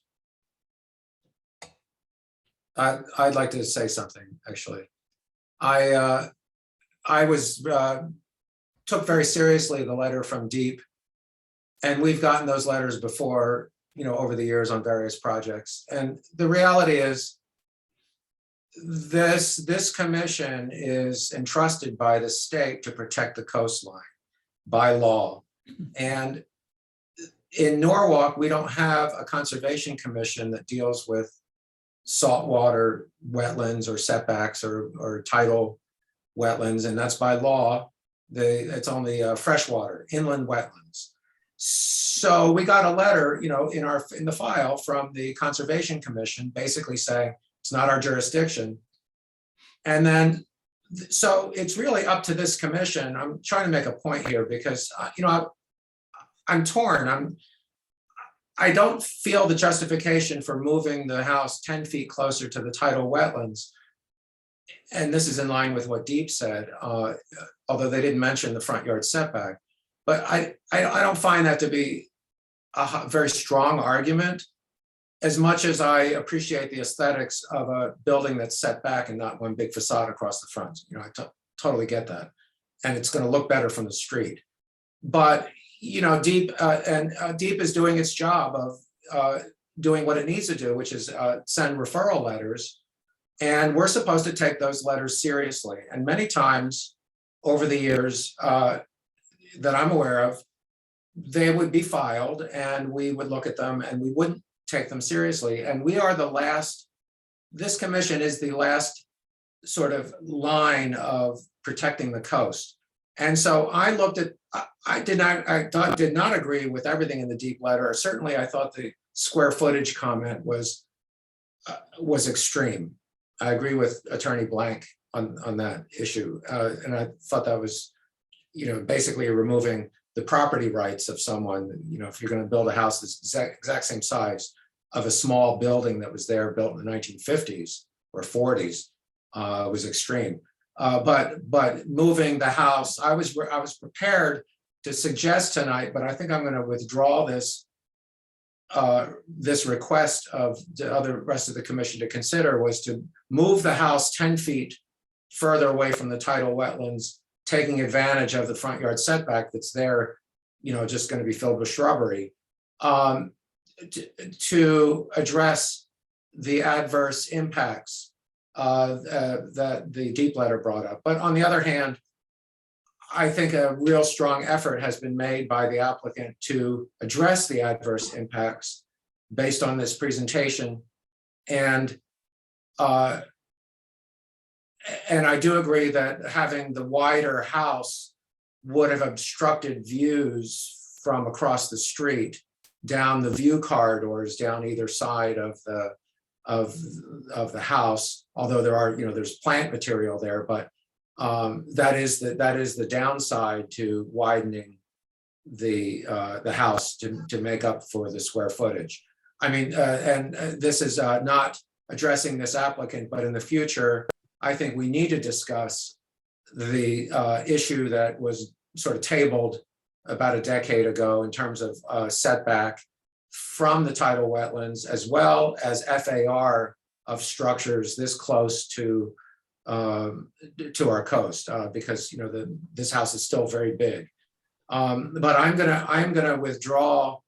I did have an intent this evening to modify this application to move the house 10 feet forward. But I don't think that, looking at where the other houses are in the neighborhood on that line and the efforts that have been made, I don't feel as though that is going to be necessary.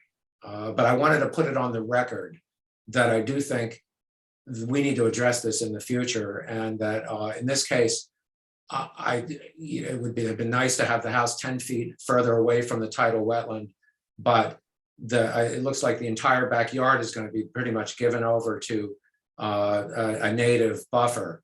That's you know, that there's not going to be a lawn basically in the backyard, if I'm correct, and from looking at the plans. And I think that is a very good mitigation effort. But I want everybody to be reminded that the state CAM law, Coastal Area Management Act, gives us the right to modify, deny, or condition any application. And it's not just the jurisdiction area that CAM concerns, it's anything within 1,000 feet of the coast. So it's not just that little line that's in the back. It's a semantics, but the actual CAM area extends for 1,000 feet into the city, from, you know, includes a lot of South Norwalk. So we'll see a lot of CAM applications come through because of that. But and anyway, that's a lot of words. But I just wanted to get all that on the record. Yeah, Mike, I think this is not something that needs to be discussed in the future. time to discuss it is not at this meeting, but is now, because we're rewriting the regulations. And if a change in the regulations needs to be made, we need to get that information to our consultants, and we need to discuss it. All right, Staff is taking note of that. Yes, thank you, Lou. with that, is there a motion?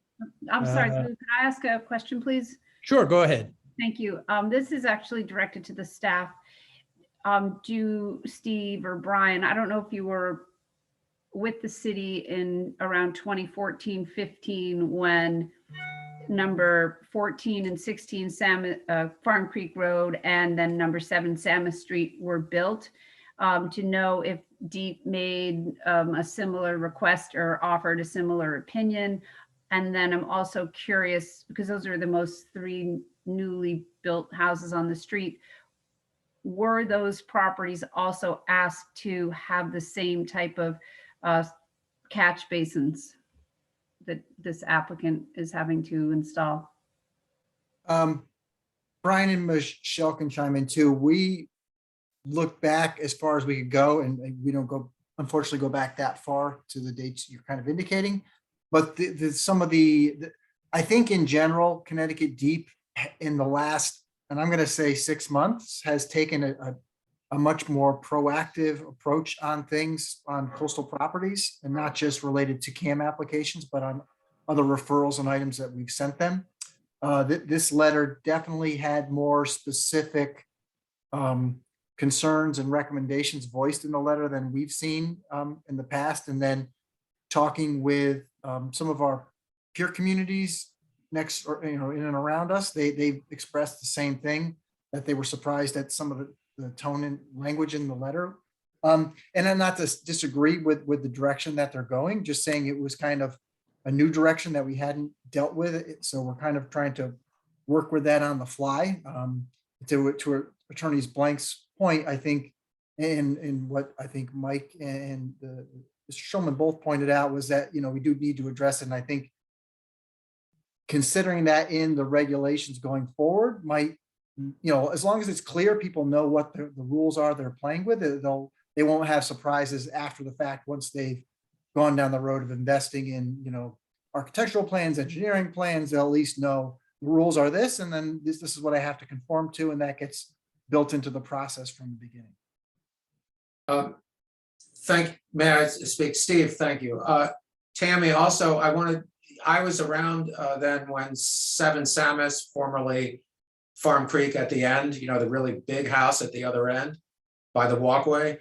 I was around when that was approved, and there was a plan to put a garage and with a studio up top. The whole thing was like 3 stories high, right in the marsh, basically at the back of that property. And that was denied or withdrawn, I believe, by staff's strong recommendation, because it was basically a structure right in the wetlands, and it was big. So that application was altered from the original design to make it less of an impact. Of course, the house is still large, you can see. Anyway, I just wanted that note. Thank you. Okay, anything further? All right, if not, I'd ask for a motion to either approve or deny this project. I'll make the motion. Or Tammy, sorry, Tammy, go ahead, Tammy. That's okay. Thank you, Steve. I'll make the motion to approve the Okay. application. Steve, you want a second? I guess me also opportunity to do it. Okay. You do need to, I'm sorry, I apologize for cutting. You Right. do need to appoint 2 seated, Right. 2 alternates to vote. Right, and I think on this, JJ and Hector, which means on this one, Darius will sit this one out.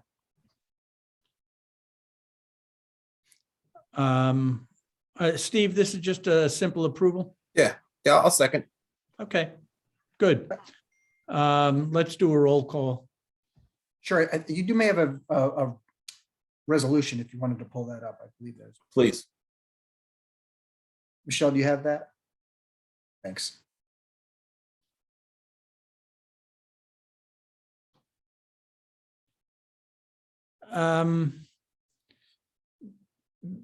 Based on what we heard from the architect, I wonder if we could add a requirement that indicates that that area beneath the deck must remain a pervious surface.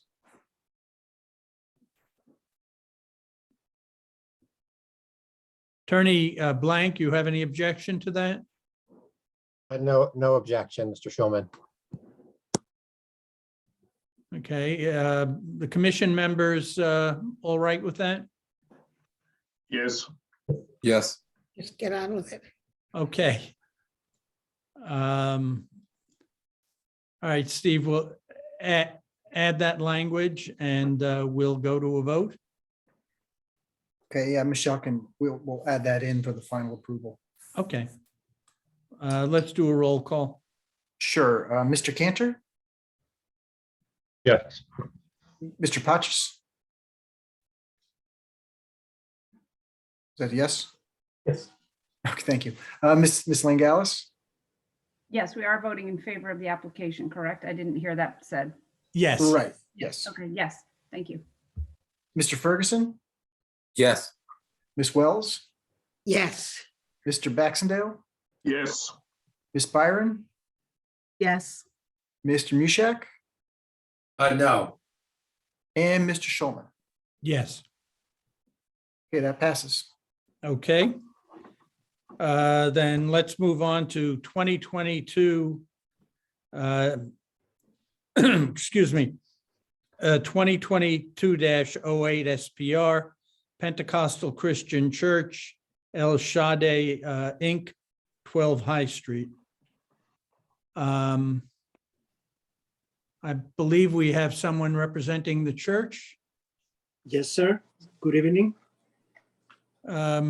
Would you like to make your presentation, please? Yes, sir. My name is Otmar Orellana. I've been a part of the church since 1999, and I became an active member of the church in 2003. I got married in this church in 2012. I have 3 children now, and everything is going well in my life because of the blessing of having this church, Pentecostal Christian Church in Shaddai. So our application is for a church in that building in 12 High Street in Norwalk, Connecticut. We're proposing to have a church in that building. When I drove by the building last week, I noticed that the building itself is for sale. Is the church the owner of the property, or is simply a tenant in the property? The church does not operate in that building. We are asking permissions for the church so we can buy the building. I see. Okay. As I walked by, the only concern I had was that there appears to be fairly limited parking. You anticipating using the public parking across the street? Yeah, we will use the municipal parking for our membership. How many square feet are there in the building? Around 5,000 square feet. And how many members in the church? 65. Okay. Other commission members have questions about this?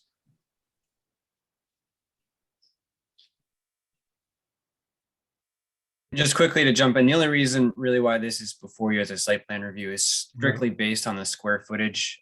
Neighborhood business has a 5,000 square foot threshold where anything underneath that is an as of right permit, meaning I could sign off on that administratively. But based on the square footage of the church being just over 5,000 is what makes this a site plan review. Okay.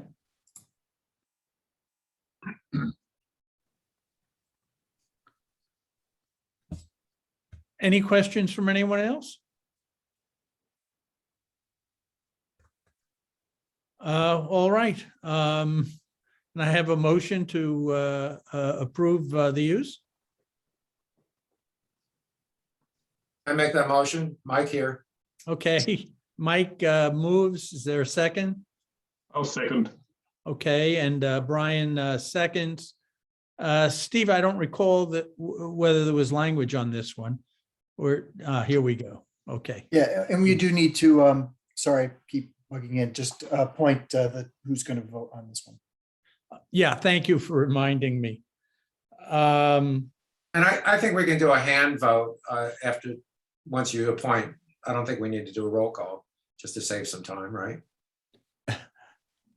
All right. Let's have Darius and JJ on this one. And Hector will sit out the vote on the resolution.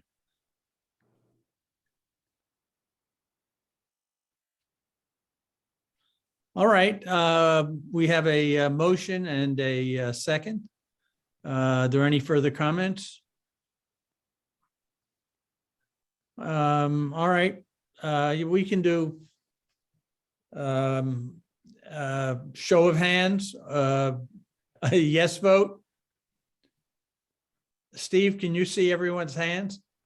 I'm counting as we speak. Okay. Yes, looks unanimous from my perspective. Okay, just as a courtesy, I'll ask, any no votes or any abstentions? I don't see any. Okay, it's I would approved. never vote no against a church. It's just against my religion. I'm just stating it right now. All right. Then you're in the wrong. You're in the wrong role then. It's 8:12. Why don't we next item is going to be of some length. So why don't we just take 10 minutes, get back together at 8:22? Let's do that. This is 2022-05 R/M/SP Merit Station Norwalk LLC 67, 69, 79, 87, 111, 117, 129, 135, 155, 156, and 201 Glover Avenue and 2 Oakwood Avenue, North 7. Zone map amendment to change zones from AAA residence and business 2 to executive office. Zoning regulation text amendment to create a definition for executive office development park and to permit the new use in the executive office zone by special permit in conjunction with a special permit application for an executive office development park containing 1,303 dwelling units and approximately 28,000 square feet of retail within 7 buildings ranging from 5 to 15 stories. And this is continuing review. With that, let's first turn it over to Attorney Waters, with whom we've been working on this now for just about 2 years. Just about 2 years. Good evening, Mr. Chairman, members of the commission. For the record, David Waters, I'm General Counsel to Building and Land Technology. Our entities are the owners of the property and the proposed developers. As Mr. Schulman has indicated, we've been working on this together for about 2 years, and there's 3 applications that are before you. We've already talked about, and I think at the last meeting we went through again the zone change aspects of it, as well as the text amendment aspects of it. We also went through the overall site plan as proposed, But one of the big things that the commission and your staff has asked us to continue to work on and to develop is a set of design standards that would then be a part of the approval package, so that then when an application is made, as it will be required for each of the individual buildings, that it would, the commission and staff would then review the application to make sure that it complied with both the master plan and the design standards that have been approved. So that's kind of where we are. We have submitted a draft of design standards, and I'll be happy to go through that shortly, but I know that, Mr. Chairman, you had suggested that perhaps your consultant should speak first. So. All right, yeah, Bob, if you would explain the role you play and the continuing role you'll play throughout this process. And if you're prepared to comment on the project itself and or the design standards, please do. Okay, thank you very much, Mr. Chairman. My name is Bob Griswatz, Robert Griswatz, DeCarlo and Dahl Architects of Meriden. We are the on-call architects for planning and zoning for Norwalk to review projects that are proposed in primarily Sono and Wall West. That's what we've been asked to do I believe we've probably been doing this about 5-6 years. Maybe that may be a little bit long, but a number of years in any case, to review projects that are proposed against the design standards that have been adopted for those districts, and also zoning and whatever, but primarily the design standards. In this case, we have been brought in to review this project and also work with the applicant to come up with design standards that you can adopt as part of your approval process. And I was just checking, it was maybe a week, maybe 2 weeks ago that I saw the proposal for that the applicant will be discussing. I was asked by Steve and by staff to come up with some comments or additions to the memo that you received, I believe, yesterday, which it did. I think that the document is strong on intentions and short on specifics, which I think need to be developed. But I'd be happy to address any questions that the commission has as they go through this. Is that a good start, Mr. Chairman? Yeah. Basically, we have two on-call architects or planners that we use. Typically, a small firm for smaller projects and Bob's firm for the larger, more complicated urban design projects. And that's why Bob is working with us on this. Okay, I think that's good. Attorney Waters, would turn it over to you. I thought this was a very simple, small project, actually. If I may, I'm going to share my screen. I think we've got the wrong firm here.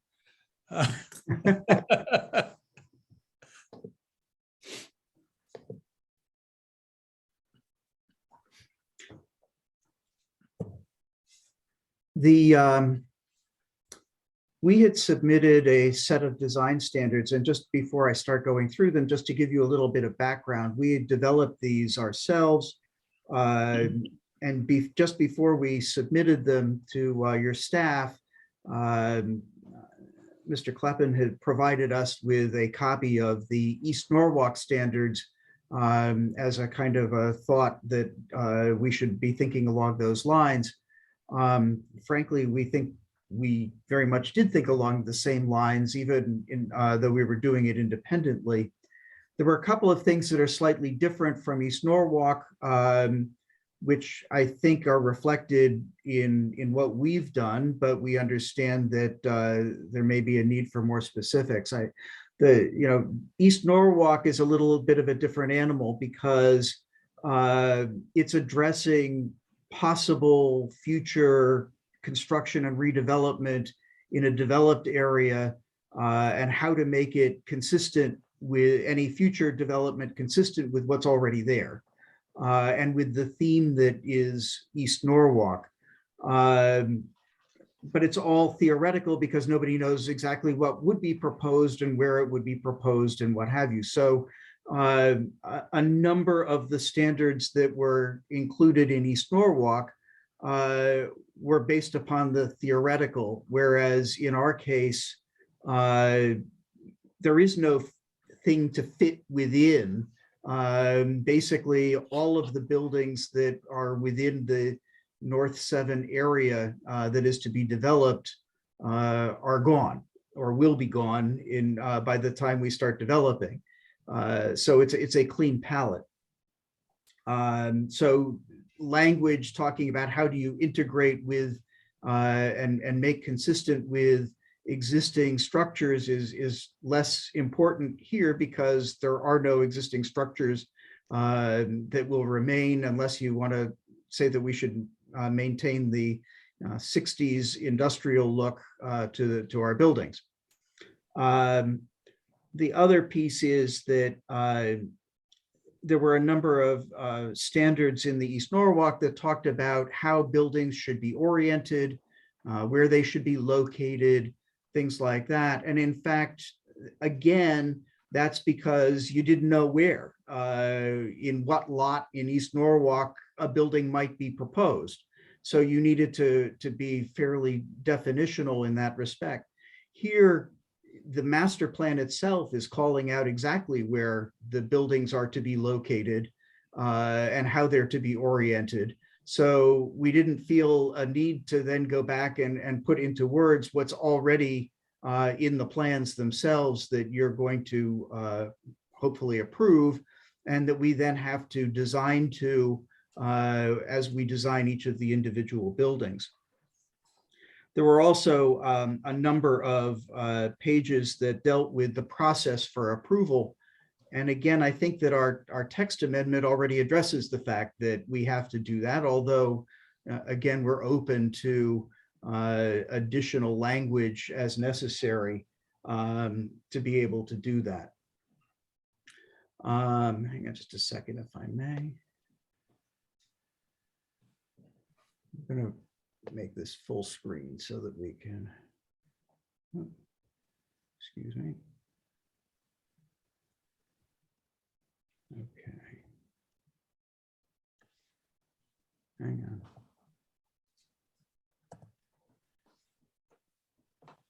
Okay. So when we did our design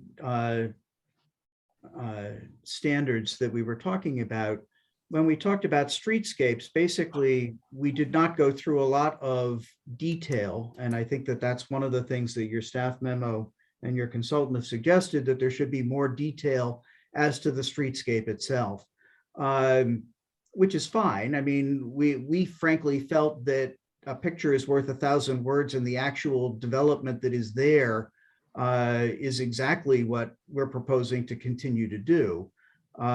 So when we talked about the granite curbing, the sidewalks, the width of the sidewalks, the pavers within the intersections, the lighting and the type of lighting that is there, there's both the Cobra heads and there's the decorative lighting.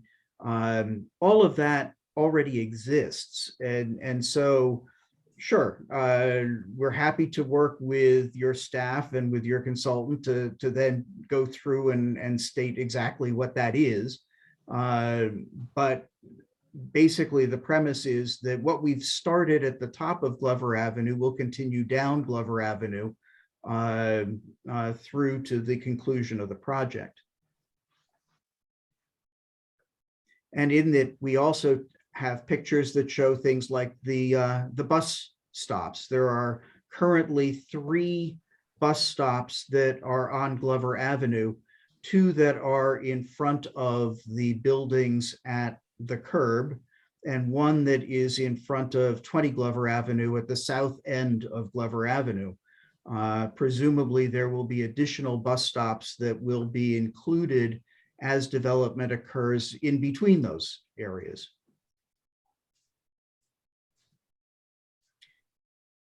We talked a bit about the town square. I know that there is some question about whether it should, what size it should be, and we're certainly open to and amenable to discussing that. And we can talk that through. The actual design of the area. I know one of the items that had been discussed was, how are you going to treat the west side of the square, because there's a fairly significant grade change in that location with the properties that are up the hill. And so we've referenced how we would deal with that. The square itself, you've seen these pictures. They've been part of our presentation for the last 2 years, but it gives you a concept of kind of the flexibility and the types of textures that could be included within the square to allow for different types of uses. One of the things that we also talked about is the public accesses. And what you have here, among others, you'll recall that there is a potential trail that comes up to Oakwood that takes advantage of Raccoon Brook and the park area that is here. There's another potential, assuming that we can get the property rights from the adjoining neighbors in this area, to be able to put another pedestrian access way through here. Both of those, again, we would try and make sure there's a balance between public safety and access, with obviously, especially in close proximity to the brook, you're in the inland wetlands buffer. And so therefore, we have to be cognizant of the fact that you're not going to have development right up to the bank of the brook, even though what we're actually doing is we're removing parking lots that literally were up to the bank of the brook.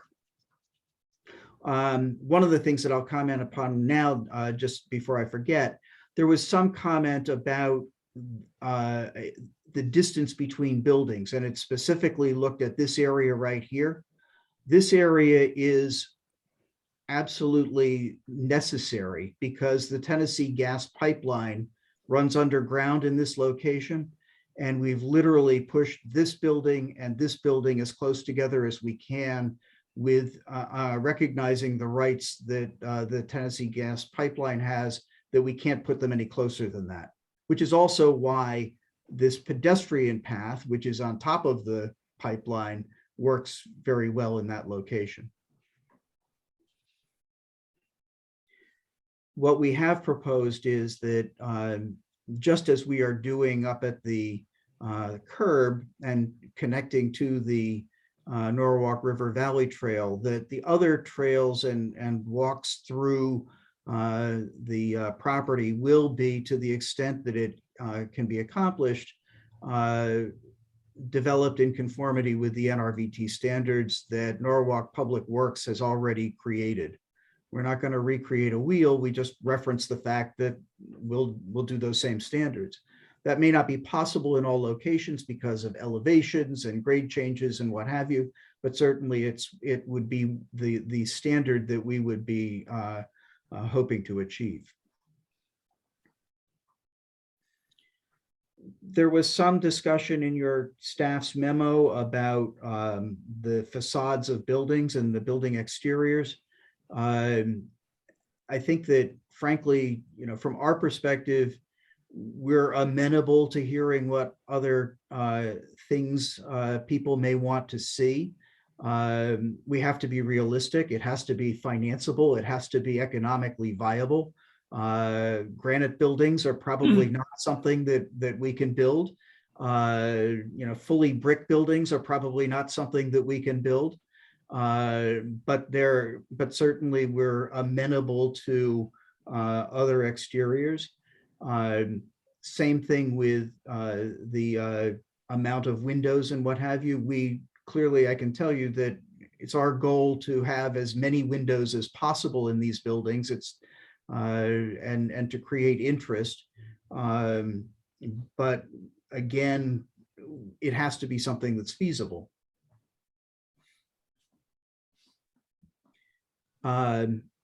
These pictures show you what's going on the roofs. And frankly, what you'll see is that most of the roofs are very well occupied with active or passive uses. It includes things like planters, which also work for drainage purposes. It includes the TPO membranes. I know that there was some question about 25% being green or blue. One of the problems that you run into, and you can see it in some of the built roofs here, there are a number of penetrations that occur through the roofs, especially for a residential building. And so yes, there are areas that you can create green roofs and blue roofs, but it also becomes incredibly difficult to deal with all of the penetrations as well. We're talking about 25%, but we're also looking at the overall roof. And here, as you can see, there is a significant amount of area that's actually used for active area as well. Same thing as you can see down here. Again, green areas as well as the active areas.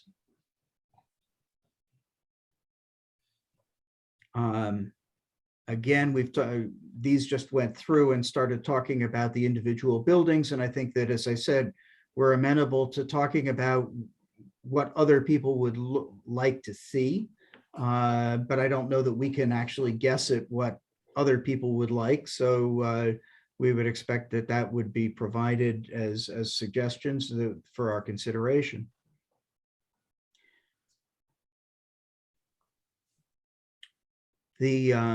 And you can see again that this shows you specifically some areas where there's active uses at the base, residential uses at the base of these buildings as well. One of the comments had to do with parking and the visibility of parking areas. If you'll recall from our overall site plan, and I'll go back to that in here. There is no parking at all except for one access right through here to get to this parking area back here. The rest of this building is all residential to ground until you get to this area over here, which is retail at ground. This building. David, Yeah. I hear you talking, but I don't see your pointer. Oh, I'm sorry. I don't know if I'm the only one with that problem. Well, let me. It can be seen. I can see it. There you go. So right here, I I'm see it now now. pointing at building 1.1, which is at the southern end of the project. And that you'll see up until you get to that striped area where there's the kind of reddish and yellowish striped. Everything south of that is residential. There is one area where there's a kind of a tunnel into the parking garage, which is that green block behind it. But other than that, everything along the street is residential down to the grade. The area that is striped is an area that is retail at grade with residential above. Then when you get on the other side of the square, that building 1.2 again is retail at grade with residential above.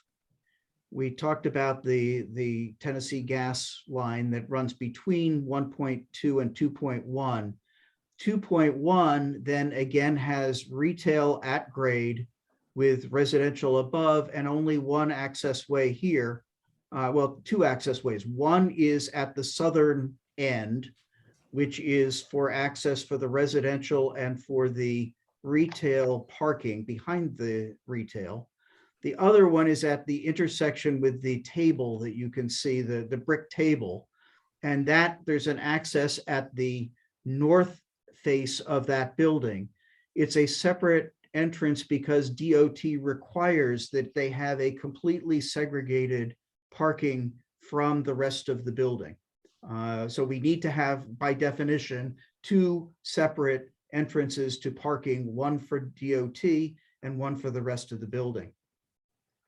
We can talk about 2.2, 2.3 in just a minute when we see the other layout, but basically at this point, this area now is also retail or some other active use that is along the frontage. And the building is now shortened as a result. And when you get up to 3.1 and 3.2, it's very much more, there's residential that comes down to grade at least 50% of the entire structure, the combined structure, which is what is required now by your regulations. So when we talked about that we will be landscaping or with vines or otherwise, the parking, what we're really talking about, you'll recall, is two areas. One is this area on building 2.1, but not at street level. That's all retail. It's the areas that are the second and third floors of that building that is where the parking garage comes out to the street. So anything at street level is very much an active space. And the only other place where the garage is really exposed is on Oakwood Avenue over at this location here.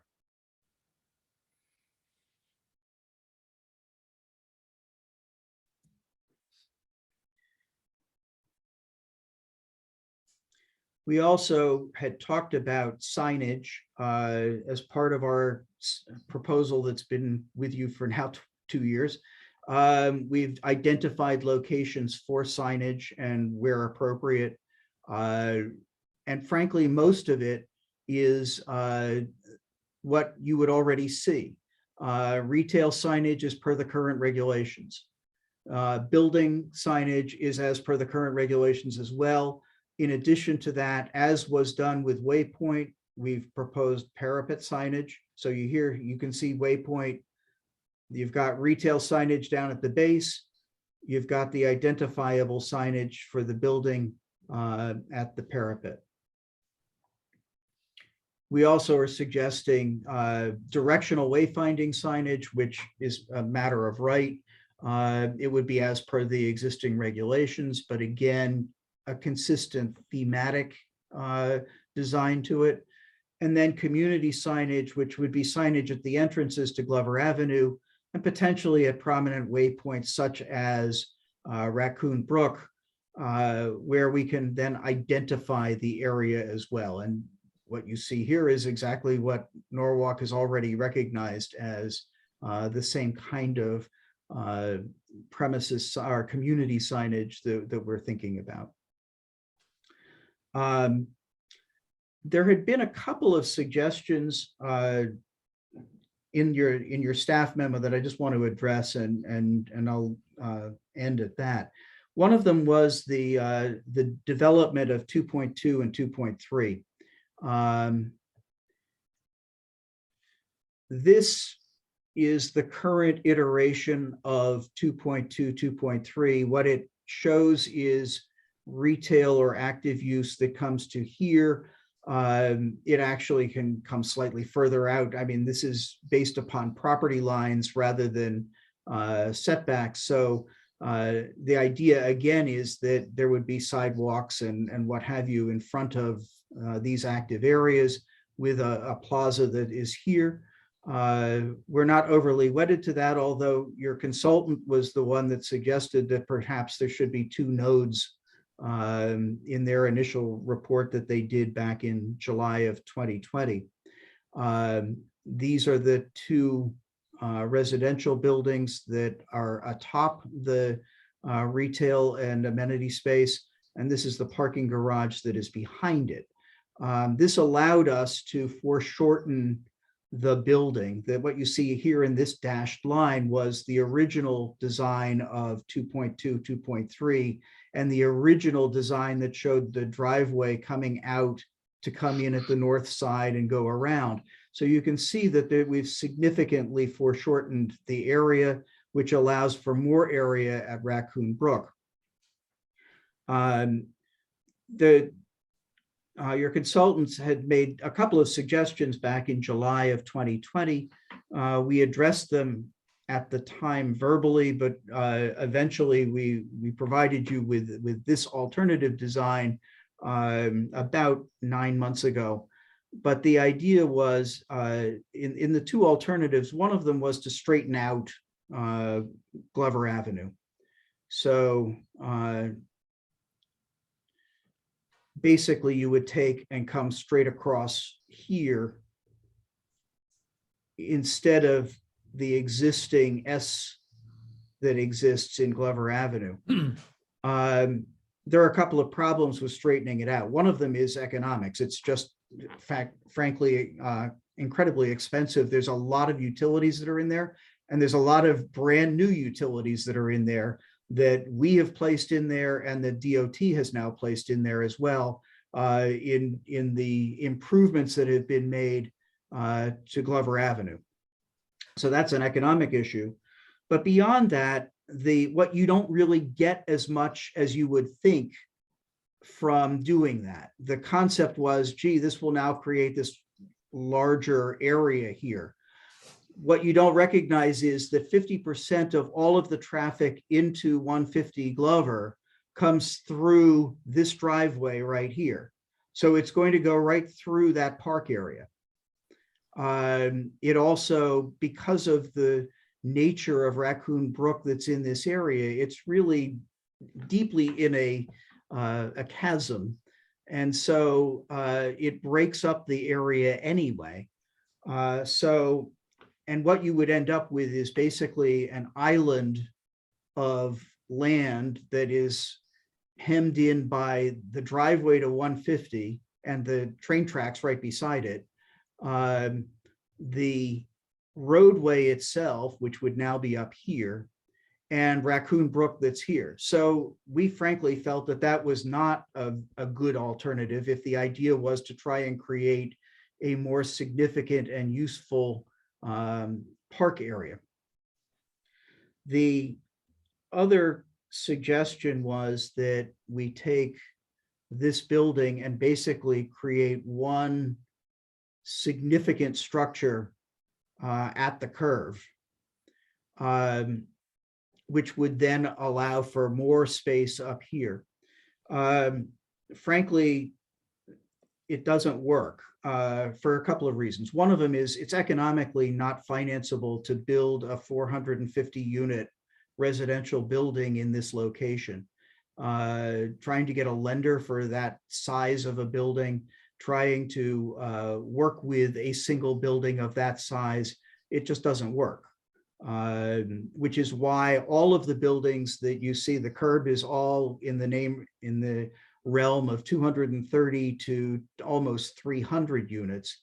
All of these other ones are very much the same, and these 2 buildings were each 225. So economically and financing wise, it's just not something that works.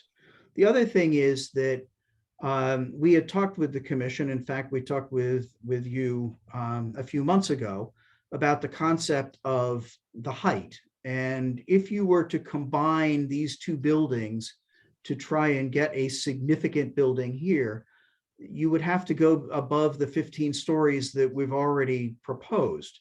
And I don't think that there's any tolerance for that by us or by the commission. And that seemed very clear when we had discussed it the last time around. that just going up is not a solution that we would be able to do. So for those reasons, we felt that that really is not an alternative that is viable in our minds. That being said, we did, and there is nothing magic about the design of this, and certainly we would expect that it would be more fully developed as we move forward.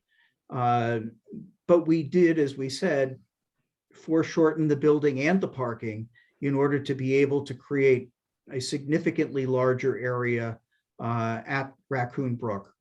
And that goes around the building as well.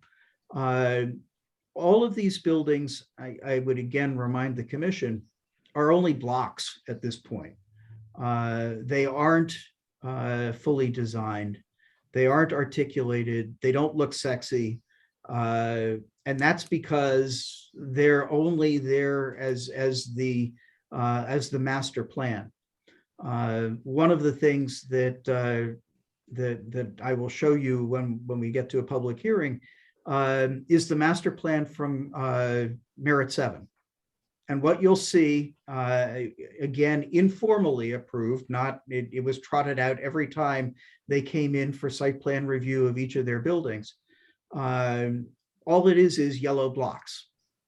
And it came out very much consistent with the master plan, but not exactly as the master plan. And each of the buildings was ultimately fully developed. Now, what's also to the point is that Merit 7 was developed over a decade.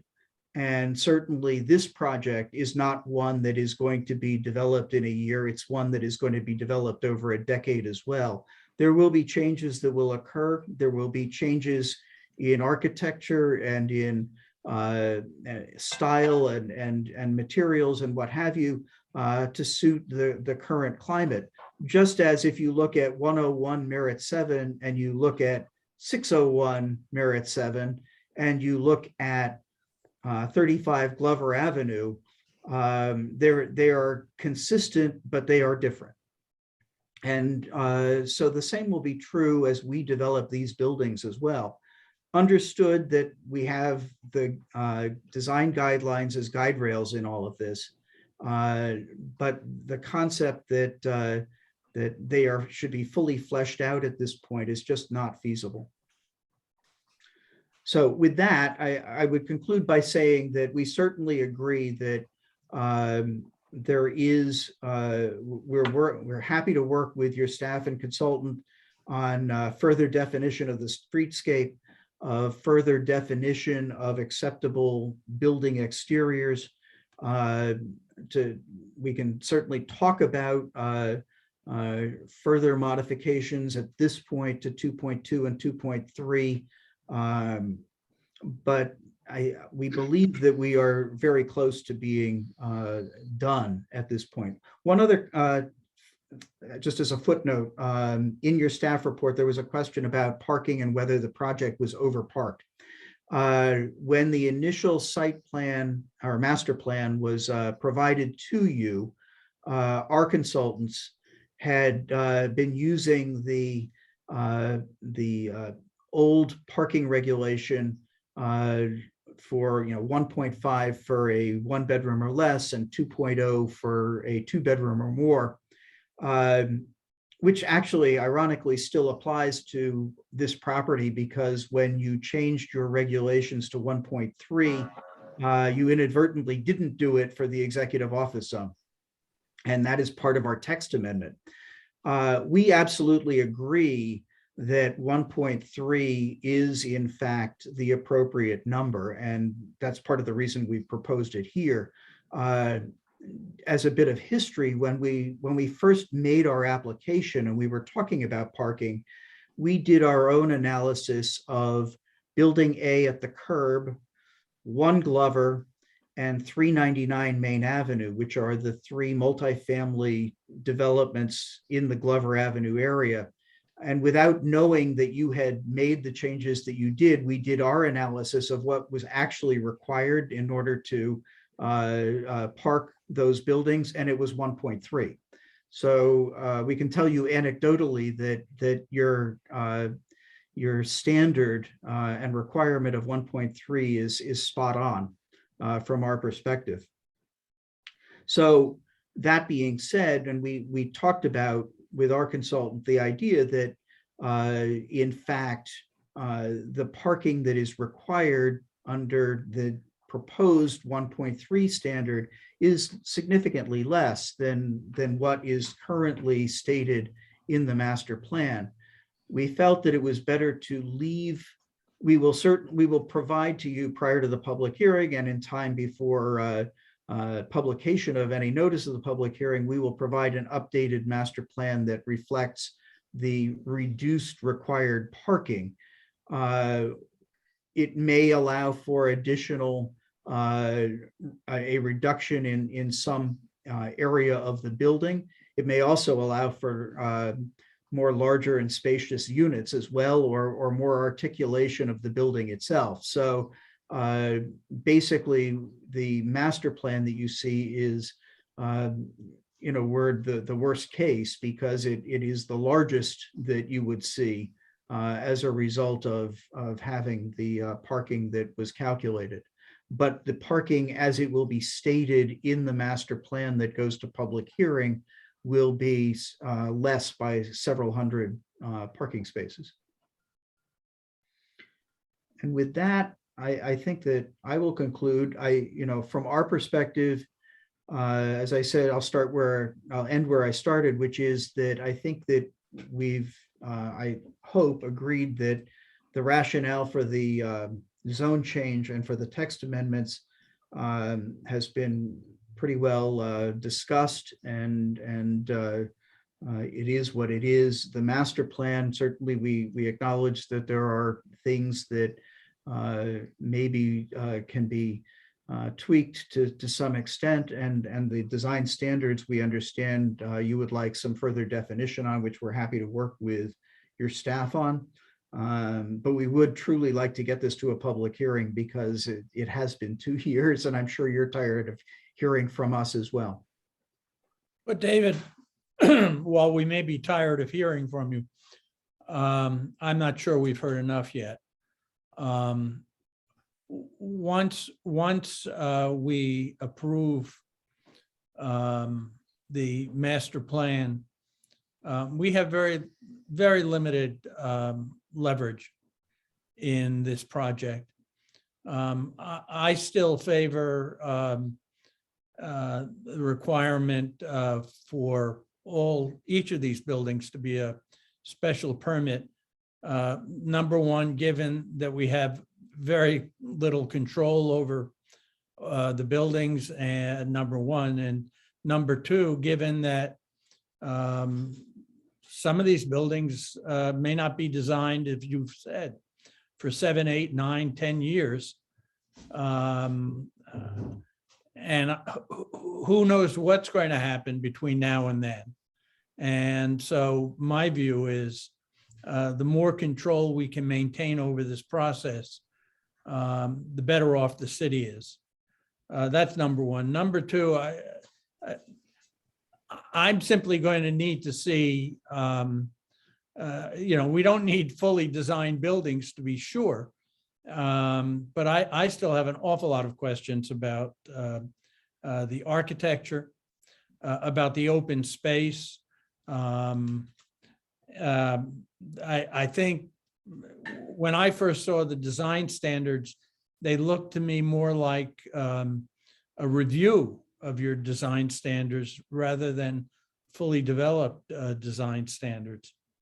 So I think there's a ways to go. If BLT wants to insist on public hearing, say in March or April, I'm not sure I would oppose that, but I think there's an awful lot of work that I want to see done between now and then. Mr. Chairman? Yeah. I can't, of course, I can't see anybody, and I'd like this slide to stay on, if I could. Let me suggest that a first step here, among the first steps, is to see a full plan of this, because it's certainly the one plan that we saw a couple slides ago was the plan of 2 years ago, which I had thought that the commission had reacted at least apprehensively and was looking for some changes, of which what's in the lower left-hand corner here is a little bit of a change. And I'll have to say, I certainly wouldn't, as a professional of some 40 years, would not have been able to read the green areas surrounding buildings 2.2 and 2.3 as more building. It certainly looked like green space from the rendering. So it's a little hard to understand these. Let me suggest that what would be particularly useful is to get some sense of scale into this master plan. I know that a developer would very much like to have just blocks and say, well, we'll figure it out later. And after all, that's what was done across the railroad tracks. But to some extent, people are reacting to the fact that what's across the railroad tracks isn't that great. So let me suggest that if you simply were to take this plan and draw in what is a sidewalk, what is different pavings as are on the right there, maybe even where are light posts and things like that, you would have a sense of scale. Right now we're seeing approximately the width of a roadway. A little hard to tell. It looks like they're bump ins maybe for parking. So, you know, at least 2 lanes, 30 feet maybe, between the curb and the building. Is that really the right amount to have? Well, that's a major thing that you can set now and early, and that starts giving you a sense of what this project can be like, even if the blocks are just those banal yellow blocks that are there. I would ask, it's good to see how much this has been pulled back from what was before, but I would wonder what about, I'm guessing it's about 80, 90 feet between the buildings and the parking garage is going to be used for. The previous design had the parking garage come right up to the building, maybe even under the building. That parking garage could be cut back, 40% probably, if the parking garage abutted the building or went under the building as it did before. Building 2.3 could be turned 90 degrees, still being the banal block that it is, but all of a sudden you would have a very significant plot on the right-hand side of that plan that would be part of the Raccoon Creek Park. And one could go through this whole project step by step like that and say there are things that can be done that even at this very general level could be make it much better. If you look at the buildings up at the north end, I believe they're maybe 3.1 and 3.2. You look at the residential portions, they're not coming down on Glover Avenue. They're coming down on the other side. So you're going to see a big blank parking garage there. I don't think that's what you want. You have to decide as a commission. Yes, right there. Look at, you've got. That's not true, Mr. Gerwatz. It is in fact, the 3.1 comes down to the ground. Yes, but look at the whole front of Glover Avenue where it could go and it's not going. No. What you see is the green represents the green active rooftop, but there are actually units that go down to the ground in that location. Boy, certainly isn't rendered that way, is it? How would one know that? If you look at the other block buildings, the way the 3D version of it, you'll see it's very clear. Okay. So how about 3.2? What happens there? About half of it is. And that's what's per the regulations today. Per the regulations today. Well, so if the commission is concerned about a garage and not having a blank wall garage or a vegetational screen, they would be very concerned to know how much garage you were proposing to show. You know, I'm sorry, but the plan doesn't show that. Now your renderings from, or your diagrammatic block, 3D blocks may show that, but it's not very persuasive. And I'm sorry to be frank about that, but maybe it's time to be frank.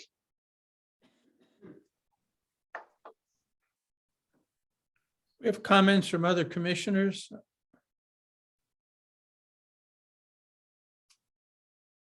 Yes, Ms. Lou, if I could please Please, ask go ahead. to Mr. Waters, I guess. It's sort of getting to what Mr. Gerswak was saying, and I apologize if I mispronounced your name. So, Mr. Waters, you talk about you talk about that town square, and then you've shown us that photo of other town squares where people are out having a nice time. What are the dimensions of that, and how can we as commissioners get a sense for the scale? And maybe you could say it's as wide as a road, or it's as wide as a basketball court, or something to give us some perspective, because I'm also very concerned about those green stuff that looks green, that is a building and that isn't a building. And then you talked also between in front of building 2.2 and 2.3 that, oh, that's retail space. And to me, it looked like grass, open space. So we can certainly provide you with, and they're already of record, the 3D versions, which show you exactly, you can see on a floor by floor basis what the various uses are.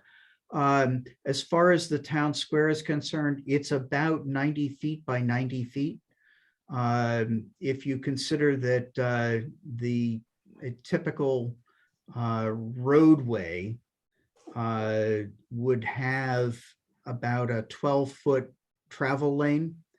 So basically what you're talking about is 3 to 4 widths of roadway would be the dimensions in each side. okay, and that would be between the two buildings. That's between the two buildings. Okay, thank you. And is that about the same at the north end of building 2.3 by the Raccoon Park, whatever you call it? The north end of 2.3, this is actually significantly larger than that. You can see this is the 90 by 90 square down here. Yes, I'm And sorry. this, I mean where that red arrow Oh, is. yes, in the revised plan down in this location, yes, that's about the same size. Okay, and where that red arrow is that you said there's a gas main or something? Yes, the Tennessee Gas has a pipeline that runs right through here. So you're not allowed to build on top of it, but we can then put a path on top of it, which would allow for a connection between Glover Avenue and the residential neighbors that are up in this area. Okay. So how wide is the easement that the gas company has? It is, I'm trying to remember, I think it's 50 feet plus there's a 20-foot distance on either side of it. I can assure you that when we asked our consultants to design these buildings, we asked them to push it up as close to the easement as they could. But that would be allowing sort of less open space, if you will. No, I mean, when we designed these buildings, the line of where the northern part of 2.1 is, or 1.2 is, and the southern line of 2.1, each of those was as close to the easement as could be. Okay. And then while you have your pointer there, the area that is in front or to the east of building 2.3 and 3.3 that's green, very light green with little green dots around it. Is that a park or is that retail? This here is No, just I'm open sorry, space. sir. Go. This area? Yes, yeah, that one. Yes, thank you. So that actually then changes because that becomes this. This is that curve that you're seeing right there. So it brings the buildings closer, right? Rather than originally That 2.2, 2.3 was in this location. Okay, so you're building into that green area. Correct. And Okay. instead, then this area becomes open as part of Raccoon Brook. Okay, I do think it would be less confusing for me as a commissioner Yes. if in your other plan, you had it the way this little sketch is. You absolutely will, and I apologize for that. The consultant is working on it. We should have it on Monday, as I understand it. Okay. And will that include the cross-section update as well?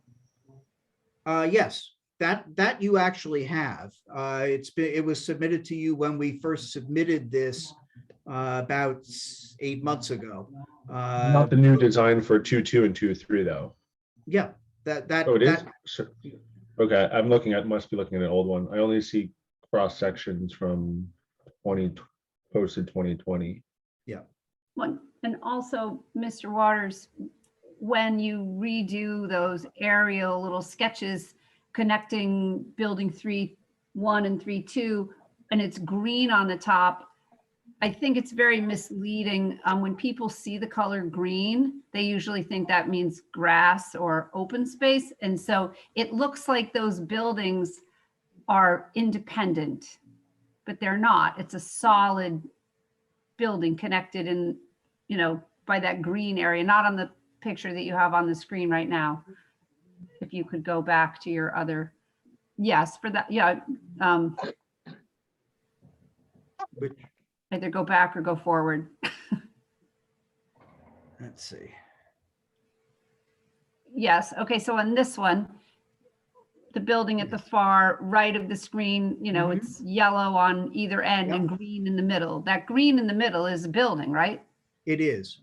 So why don't you call that building 3A1 or whatever? Why doesn't that have a name? Because it's a parking garage. It's just parking garage, and it goes under these two buildings as well. Okay, maybe you could label that. Yeah, again, we have a 3D version of it that which actually lays that whole thing out. I'm sorry, if that was in our packet of stuff, I didn't notice it. My apologies. Tammy, going back to your question about that town square, that 90 by 90, that's about 4/10 of an acre. So it's a very, very small piece of property, certainly smaller than the examples that were shown.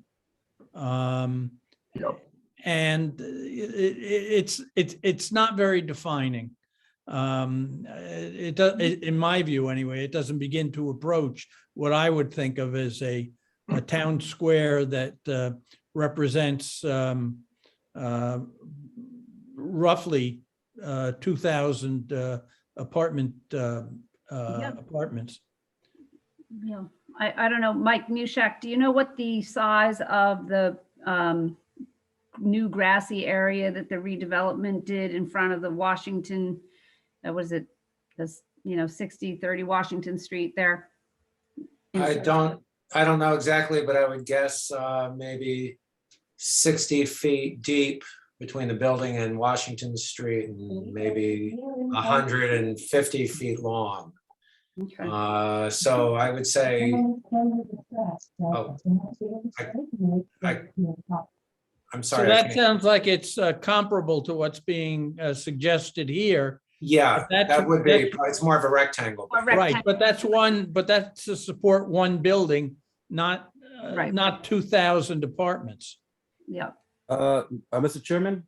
Yeah. Steve here, quick question. On my notes, last time we met with this developer, buildings 3.2 had 15 total stories with a maximum building height of 150 feet. And buildings 2.3 had 14 total stories, 140, and 2.2 had 14 stories at 140 feet. Is that still correct? Because when he mentioned to Tammy, his response to Tammy saying the green areas will be a building, but in my renditioning, last time we spoke, the green part was not the building. What am I missing? Now, to be clear, when we Let's be say clear. that the buildings at 2.2 and 2.3 are 14 stories, that includes the stories that are part of garage. It's not 14 stories on top of the garage. Okay, so the green area between 2.2 and 2.3, in my 3D viewing, because I have a couple of photos that you sent us last time we met, the buildings were exactly where they are right now. Yes, and we had said that these will be changed, but there is a 3D that we had also provided that is part of your record back in July of 21. I see. I get it. Okay. That laid that out. So Mr. Waters, I apologize, but I never got that. I'm happy to. My apologies. By that- chance, Mr. Waters, do you have this 3D drawing that you are referring to? I mean, we have a lot of things in our packet of information, and the one called is it aerial zoning overlay? No, the one, I'm just trying to find, but if do you have it in your slide deck there? There's one called perspective drawings from January 18th that it doesn't look somewhat three-dimensional. Is that what you're referring us to? Hang on just a second.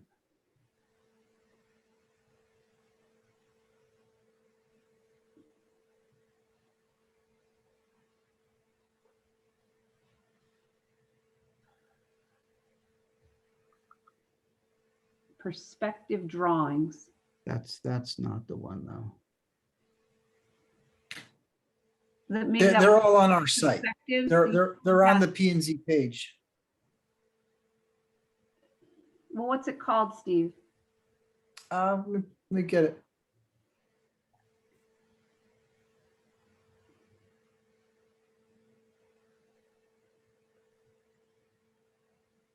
Yep, there you go. Because there's, and what's that titled? Well, thanks for putting it up. I mean, I'm looking at my other. So this is, it's on the website, Tammy. It is, I believe it's the present.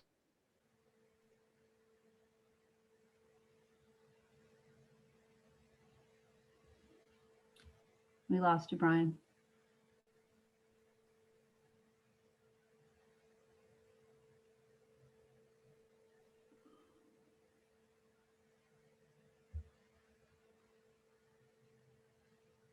It looks like it's presentation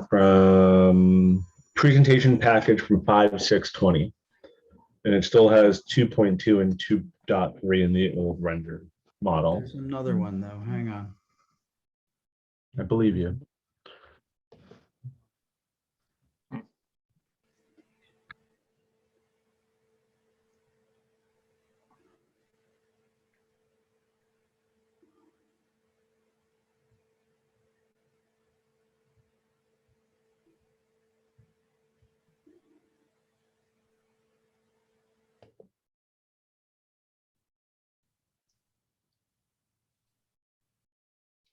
So here, let me.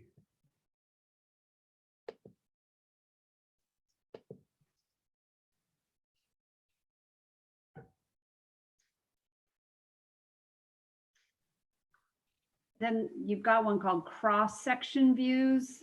Yeah, so that's different, but this is, can you see what I'm sharing now? No, we're not seeing it, Dave. Not yet. All right, hang on.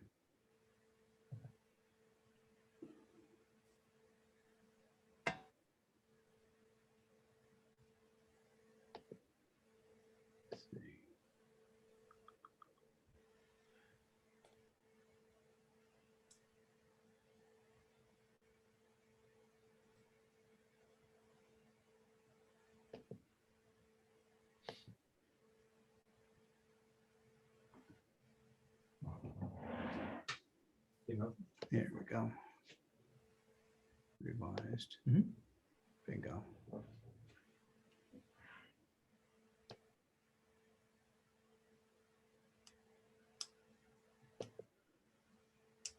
All right, can you guys see that? Yes. Okay, so this shows you the revised piece that was that area that we're talking about right here.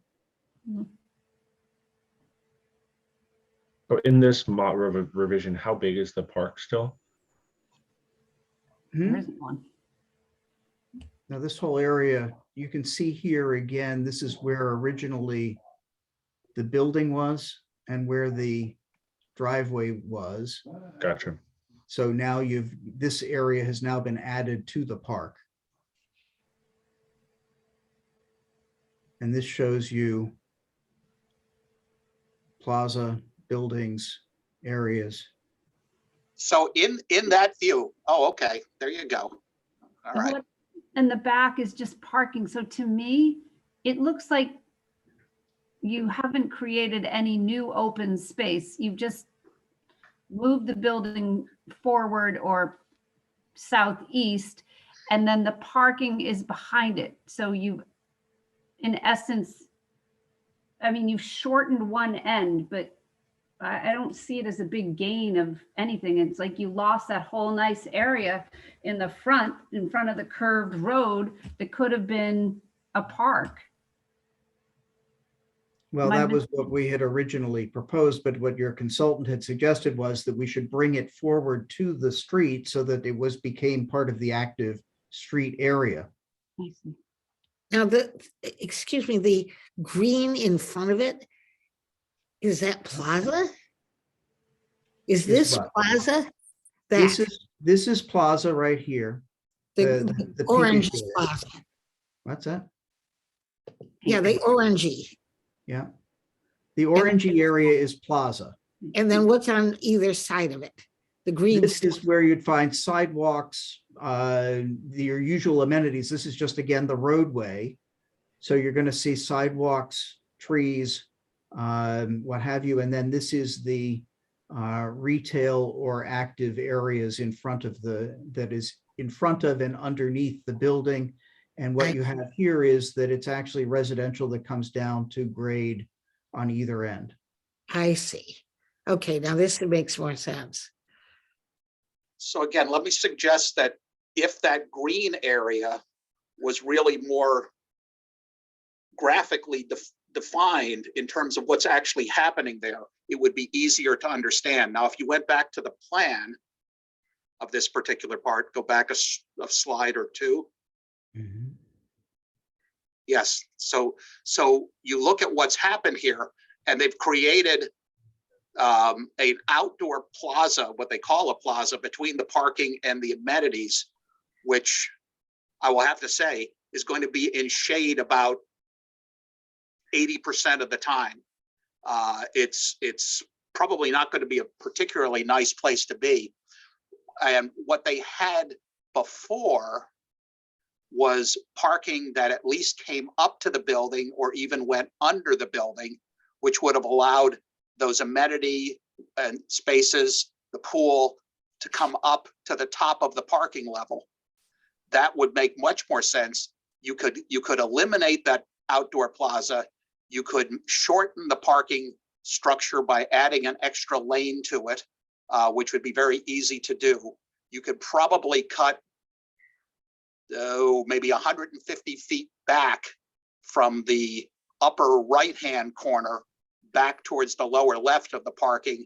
You could rotate the entire building that is above the upper right-hand portion. In other words, this whole thing has been designed like this kind of formal set piece, and the site probably isn't really telling you that that's what it wants to be.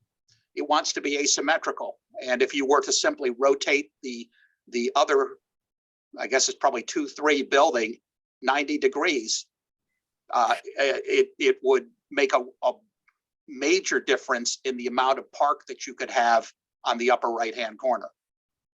So, Mr. Bob, thank you for that. Mr. Walters, are you understanding what he's trying to say right now?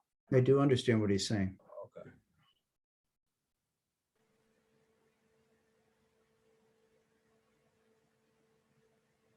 Okay.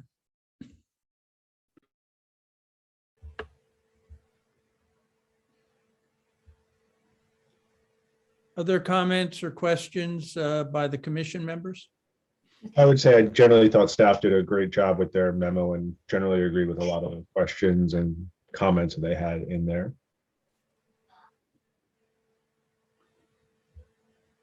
Lou, is the goal of this presentation today to then get this to a public meeting and have public input in this project in the near future? Well, I can't speak for BLT, but if I had to guess, I'd say they want to get this project moving. So I think the answer is yes. Yes, very much so.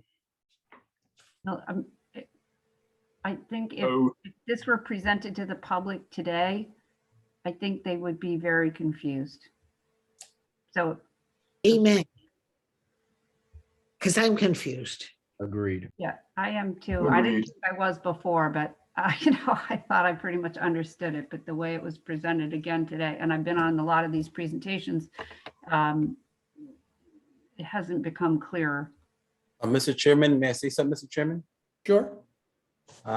Mr.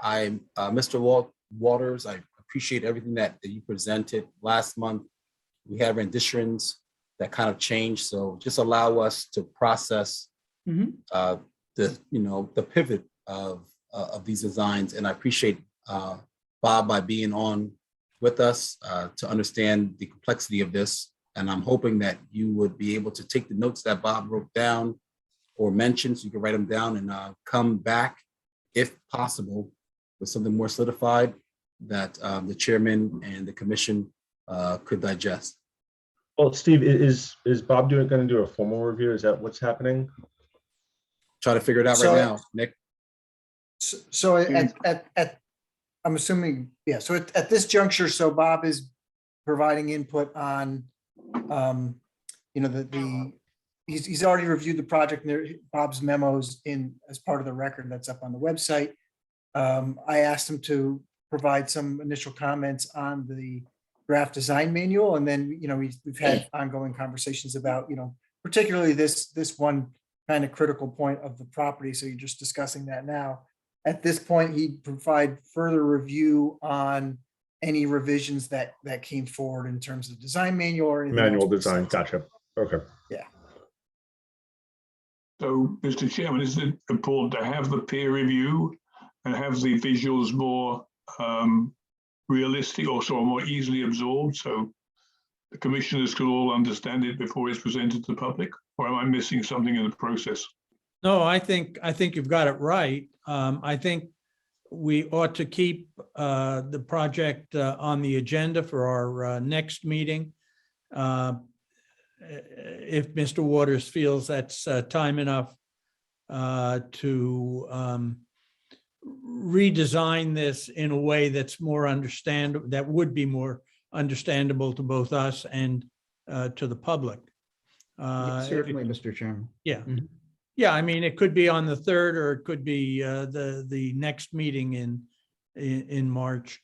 But again, this is too large a project, too important a project for us to feel uncomfortable with it before taking it to public hearing. Now, that doesn't mean that we necessarily have to agree with what they're proposing, but we, at an absolute minimum, have to understand what they're proposing. Right. Understood. Understood. And shouldn't we, what time is the peer review going to be completed? Or for the next phase of the peer review? Steve Clifton. Sure. So basically, Bob is kind of on call to provide input and answer questions of the commission. So when they generate any changes to the overall master plan or the design manual, he'll comment on that and then be available at a future meeting or meetings to address questions that come up from the commission. Now, in fairness, Steve, though, some of the things that have been in your memo include, well, we think that there should be different materials on the exterior and things like that. It would be helpful to know what you're thinking. We can't read your mind. Yeah, no, certainly, that's fair. And Bob and I will get back to you very shortly with some ideas and just, and then as you indicated, you'll have to take a look at that and evaluate the Yeah. feasibility of doing so. Sure. And I agree that a granite facade might be too expensive on this building. Maybe marble. I'm not Yeah, sure there you yet. Much better. As long as it's not Carrero, we're fine. And that's on the record, everyone, just to be clear. So then I'll just add an asterisk. That was a joke. Yes. One quick comment. Waypoint's windows were not deep enough compared to Ironworks. Two different architects, two different developers. Ironworks had 4-inch to 6-inch reveals in the windows, add depth to the building, changed the whole feel of it. Waypoint ended up more sort of like Disney-esque without the shadows and fenestration of deeper windows. So I would just suggest in the design guidelines that every attempt would be made to make the windows appear deeper. Sometimes that's just with darker trim, but whatever it is putting an importance on a detail that can make or break the look of a project from, I believe, from every architect's point of view, but is something that I believe we failed to do with Waypoint. I think about it every time I drive by, it looks flat. And you can go and look at the Ironworks in South Norwalk, right by the river there, and you can see the windows look deep, and it makes it look more substantial. Minor detail, very important to the viewer and to the quality of the project. That's all. Maybe one way to get ahead of this is to have Bob take a look at it, and now David at least is aware of it, so that we can see how BLT would responds to it. Mr. Chairman, take a look at specifically what? Just so coming into this meeting, I was given the 15-page design standards, design guidelines to comment on, and that was it. I mean, these plans that have been on the page, this is the screen, this is the first time that I'm seeing those, and I was trying to figure out exactly has the commission agreed to a site plan or not. Obviously, it's still up in the air, but I guess I could use some guidance as to what I'm supposed to be responding to. I think I'd rely on Steve to offer guidance on that. Okay. But in terms of what Mr. Mushak is referring to, he's specifically getting into the weeds and talking about the way the windows ought to look. In fact, It's you a very may good point. recall, Bob, we had a discussion similar to this on the Wall Street project. Mhm. No, it's a perfect type of item that should be in design guidelines. Right. Having said that, the one difference is one could imagine a glass curtain wall facade that would have very different rules than if you had what appeared to be a masonry or a solid building with punched windows. So it gets a little more complicated, but it can be defined. Okay. Agreed. I agree with that one. Yeah. Well, I think we have examples of buildings that we all do and don't like in Norwalk, but we should strive for excellence in this whole project. It's huge. And I'm very concerned about having enough space for all the people that are going to live up there to walk around, whether it's on grass or on, brick pavers. Where are people going to have a recreational area? I know we have the Norwalk River Valley Trail kind of cutting through there, but now it's over on the other side of Route 7. But I think we need to keep that in mind. Like, one of the drawings at a 1.5 acre waterfront park. I don't know if that's the brook was the waterfront, but there's not going to be anything like waterfront up there. So I get the idea, the design standard of pulling the building forward and kind of going with the curve of the road in that commercial area. But to me, it's just eliminated the biggest piece of open space in the property, with the exception of the very top northwesternmost corner of Glover Avenue. And I don't even know if that's owned by BLT at this point. So, and it's kind of rocky. One quick point, and I think, I think what was raised here is if, and I guess they can, anything can fluctuate at this point, but just looking at this diagram, and I think this would be up to Attorney Waters and his team, if they reevaluate the volume of parking that they need, and would that or could that be taken out of this particular garage, and would that shrink that down? And if they did perhaps consider tucking it up towards the building, does that enlarge the park area to kind of the right-hand side of the screen? Because I think that could be a really significant amenity for not only the tenants, but other people in the city, if you had a significant size park in that spot, as opposed to, I think that other green area, while it was nice, it was kind of isolated in and of itself, where a more substantial area to the north could really serve a lot of, just my 2 cents. It's like 1.5 acres. That's not that big, right? So I would advocate for as much as possible. No, I agree Again, with that point. the more that where you it is. manipulate the plan that's on the screen right now to try to push it back from the upper right-hand corner, the better that open space around Raccoon Creek is going to be. And another option, another way of doing that, in addition to all the other ones that I had mentioned before, is you look at the distance between building 2-1 and what would be 2-2, and it's probably about 60 feet right now. It could probably be 30 feet and work equally well. And again, every time you take 30 feet there, you get 30 feet more in the park.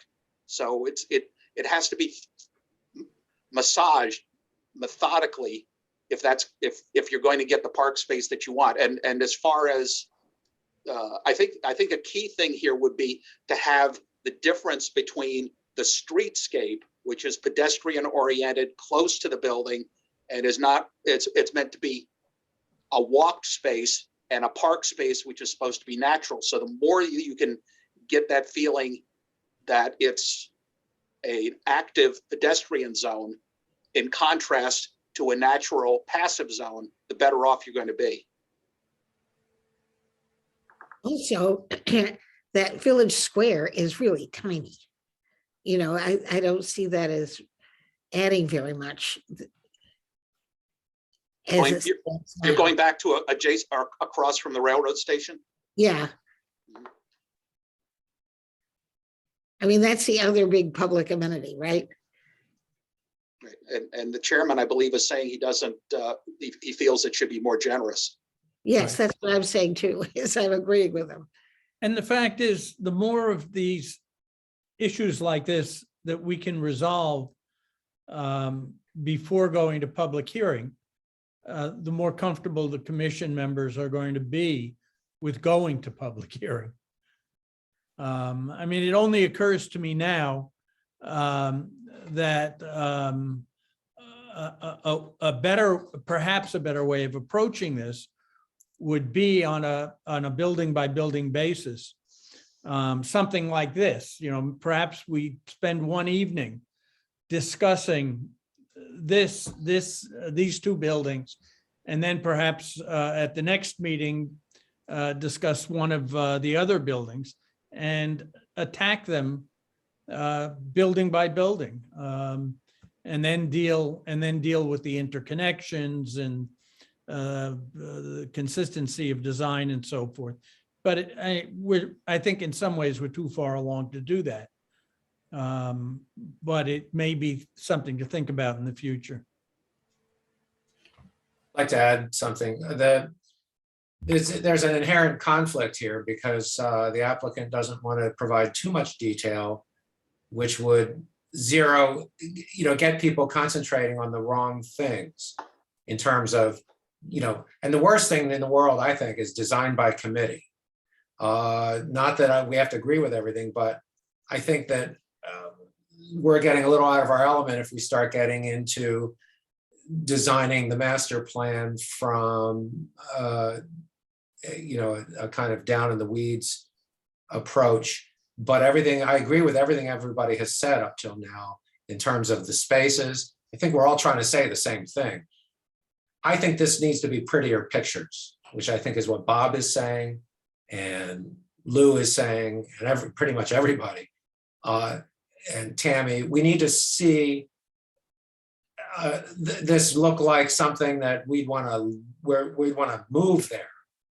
And this just looks like something, like it might be a design for a living room furniture layout. It just doesn't, it's two-dimensional. And so make it pretty. Don't worry about getting the details right, but draw a picture that I think people can have emotional response to in terms of the public, whether it's good or bad, but at least they can see it and digest it. And that's, I think, what we're all struggling with. Whether it's right or wrong, I don't know, but it just needs more, it needs to be a prettier picture than the generic templates that we're seeing now. Does that make any sense to anyone? Yeah. Steve, I know you've had your hand up a couple of times. Well, no, it's okay. I think it was well covered. Mr. Waters understands. He fully understands what's going on, and I have confidence that he'll be able to come back with something that the group feels is a mutual understood position. All right. Anything else? No, not for me.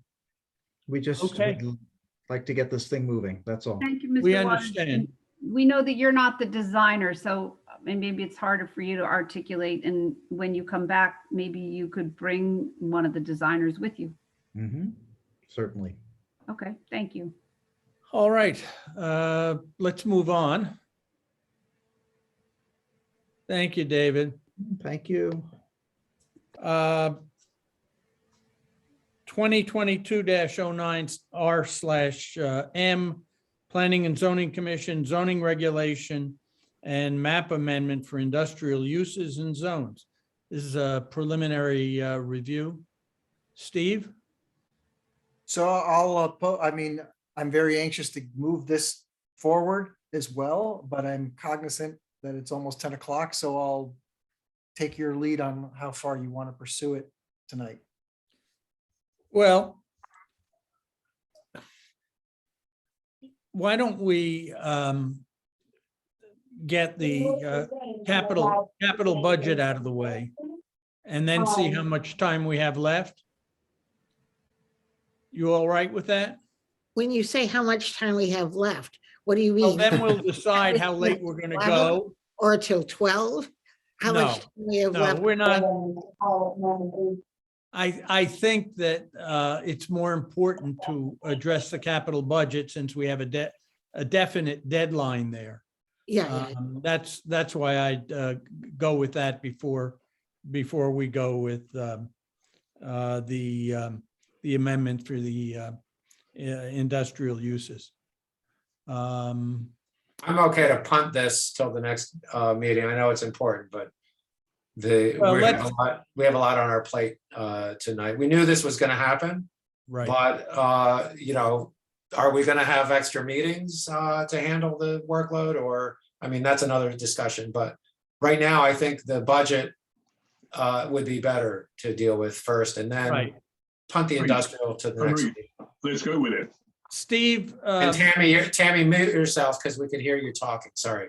I'm not talking. I'm just. Oh, I mean, it was a minute ago. That's Let's just get on with it. Just one little update. I don't have the spreadsheets for the budget to put up. Brian's wife just went into labor, so he is now en route to the hospital. Congratulations. So we lost Brian. Wow. I had to read through the budget. Steve, we don't need to put up all of the budget sheets. The only items we need to talk about are those items that Steve will mention as areas where the committee feels we should support funding where the CFO has removed it. But Steve Ferguson has been chairing the committee. We've been, all of us, bumping heads a bit because this is being done in a new way this year, number one. Number two, I've been involved in the process and I've never gone through this process.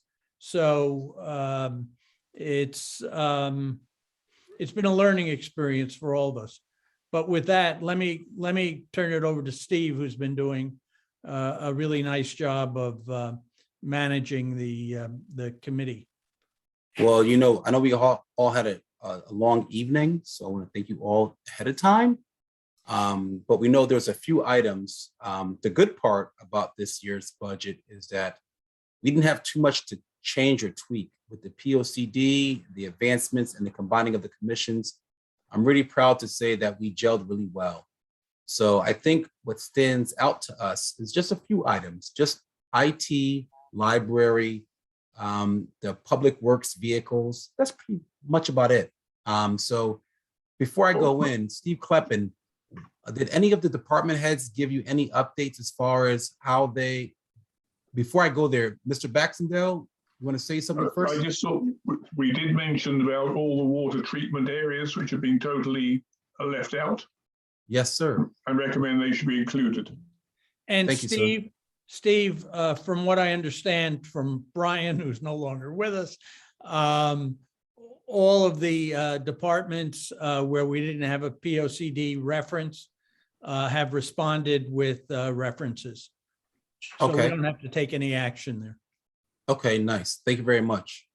So with that being said, did anyone have any comments or concerns about how the recommendations and the requests were adhered to or put in place? Are we all on the same page now? Anything sticks out? Besides Brian Baxendale mentioned the water management treatment. Anything else out there sticks to you? Sono Library, and we had a memo that said it was reduced because they got funding for the lighting and furniture. Yes. I know Second Taxing District kicked in, I think, 150,000 for lighting. And I'm not sure who kicked in for furniture, but whatever. I think their number was somewhere down around 200 and change. 207, I believe. Yeah, and I think we ought to support that. I think Sherelle Harris has been a great advocate for the library system, and she is now director. And I think she's fought.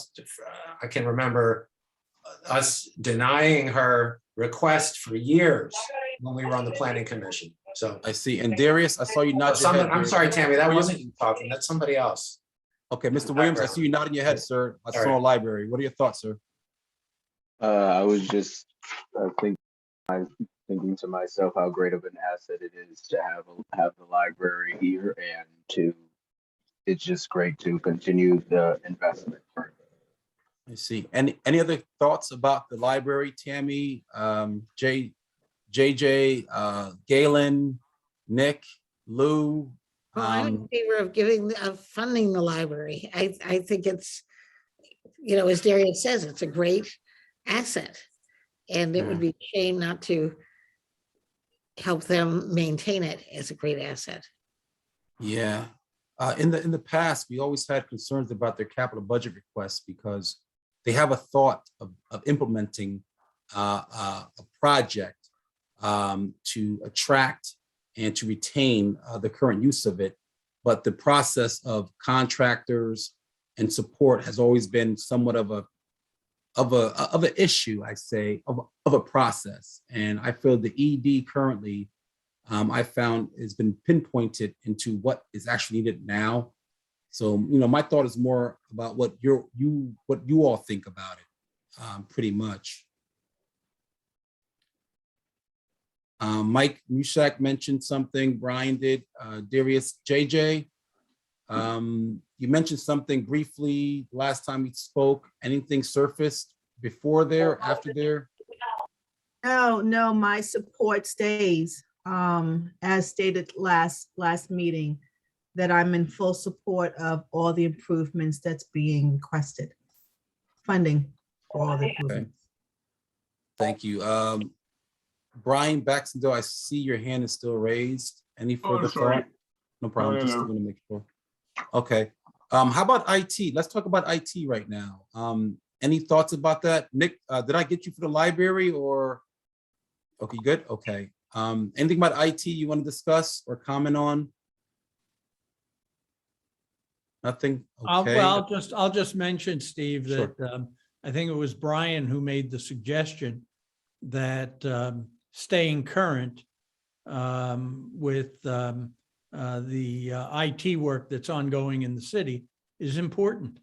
And that was not an area where the committee felt we should support the cutbacks recommended by the CFO. This was particularly in regard, and my emphasis was on the Board of Education instructional technology issue in particular. Thank you. I feel that we took the recommendations of the CFO seriously. We actually followed suit. We all acknowledge the importance of keeping a AAA rated bond rating in Norwalk.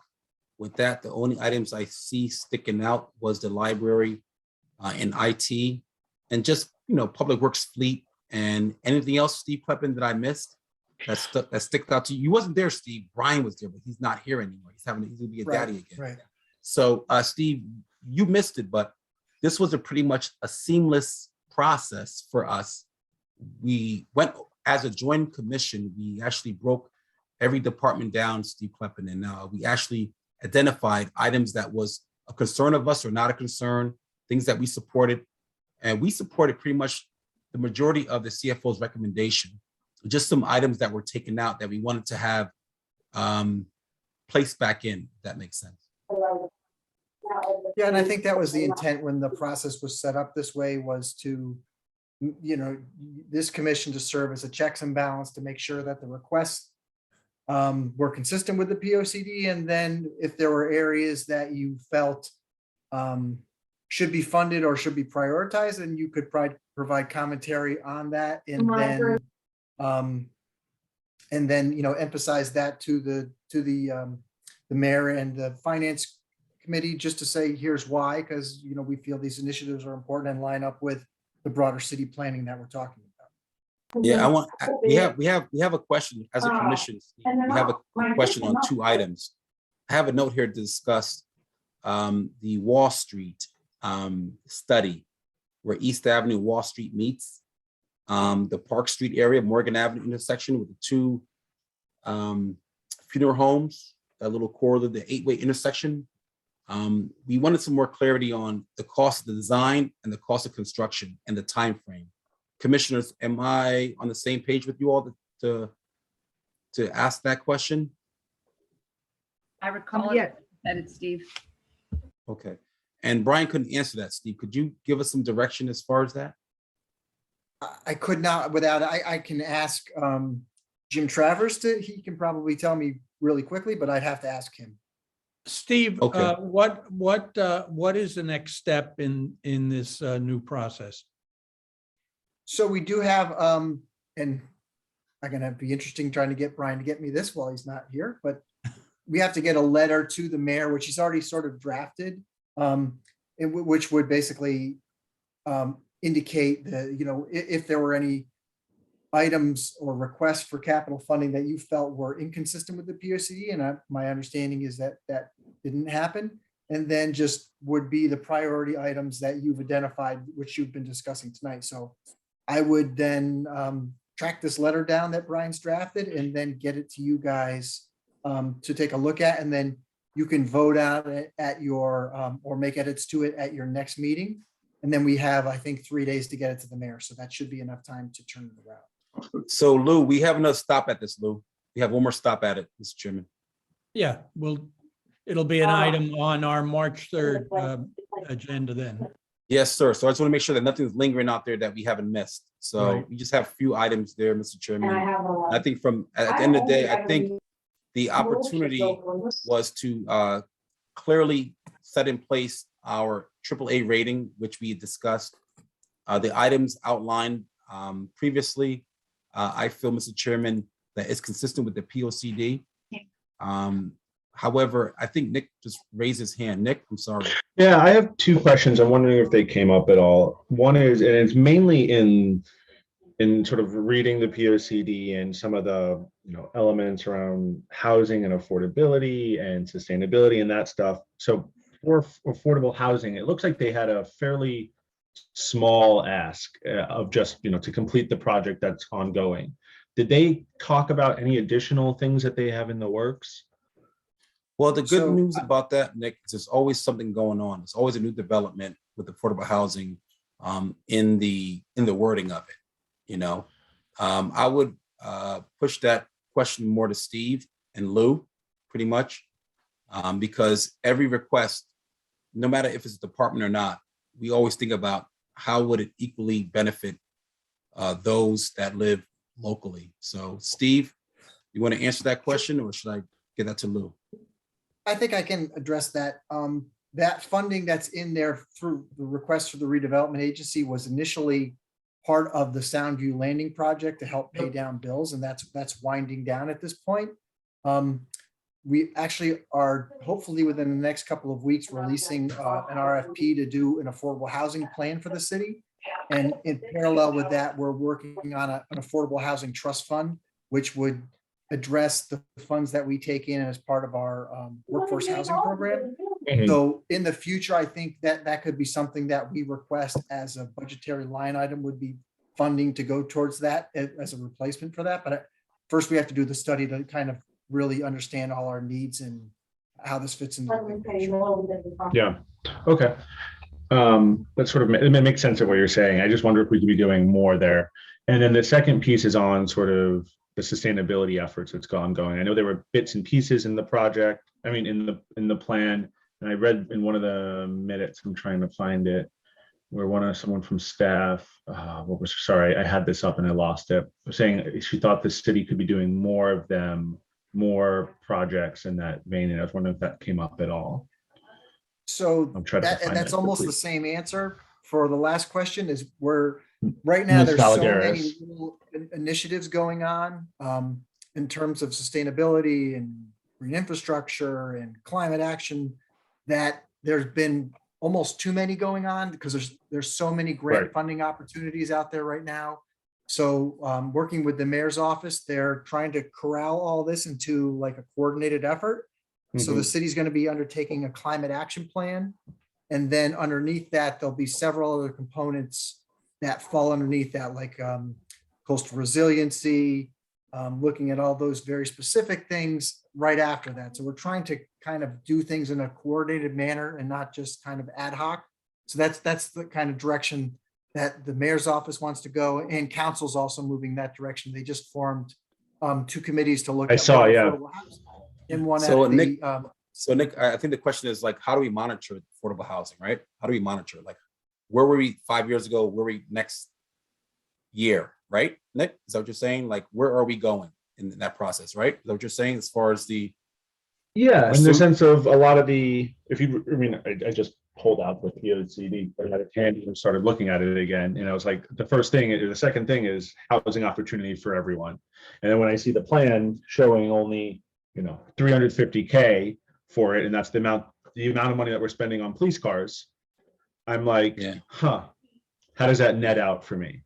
When you read Nick, some of it, I've made a recommendation, and at some point, maybe we can all talk about it.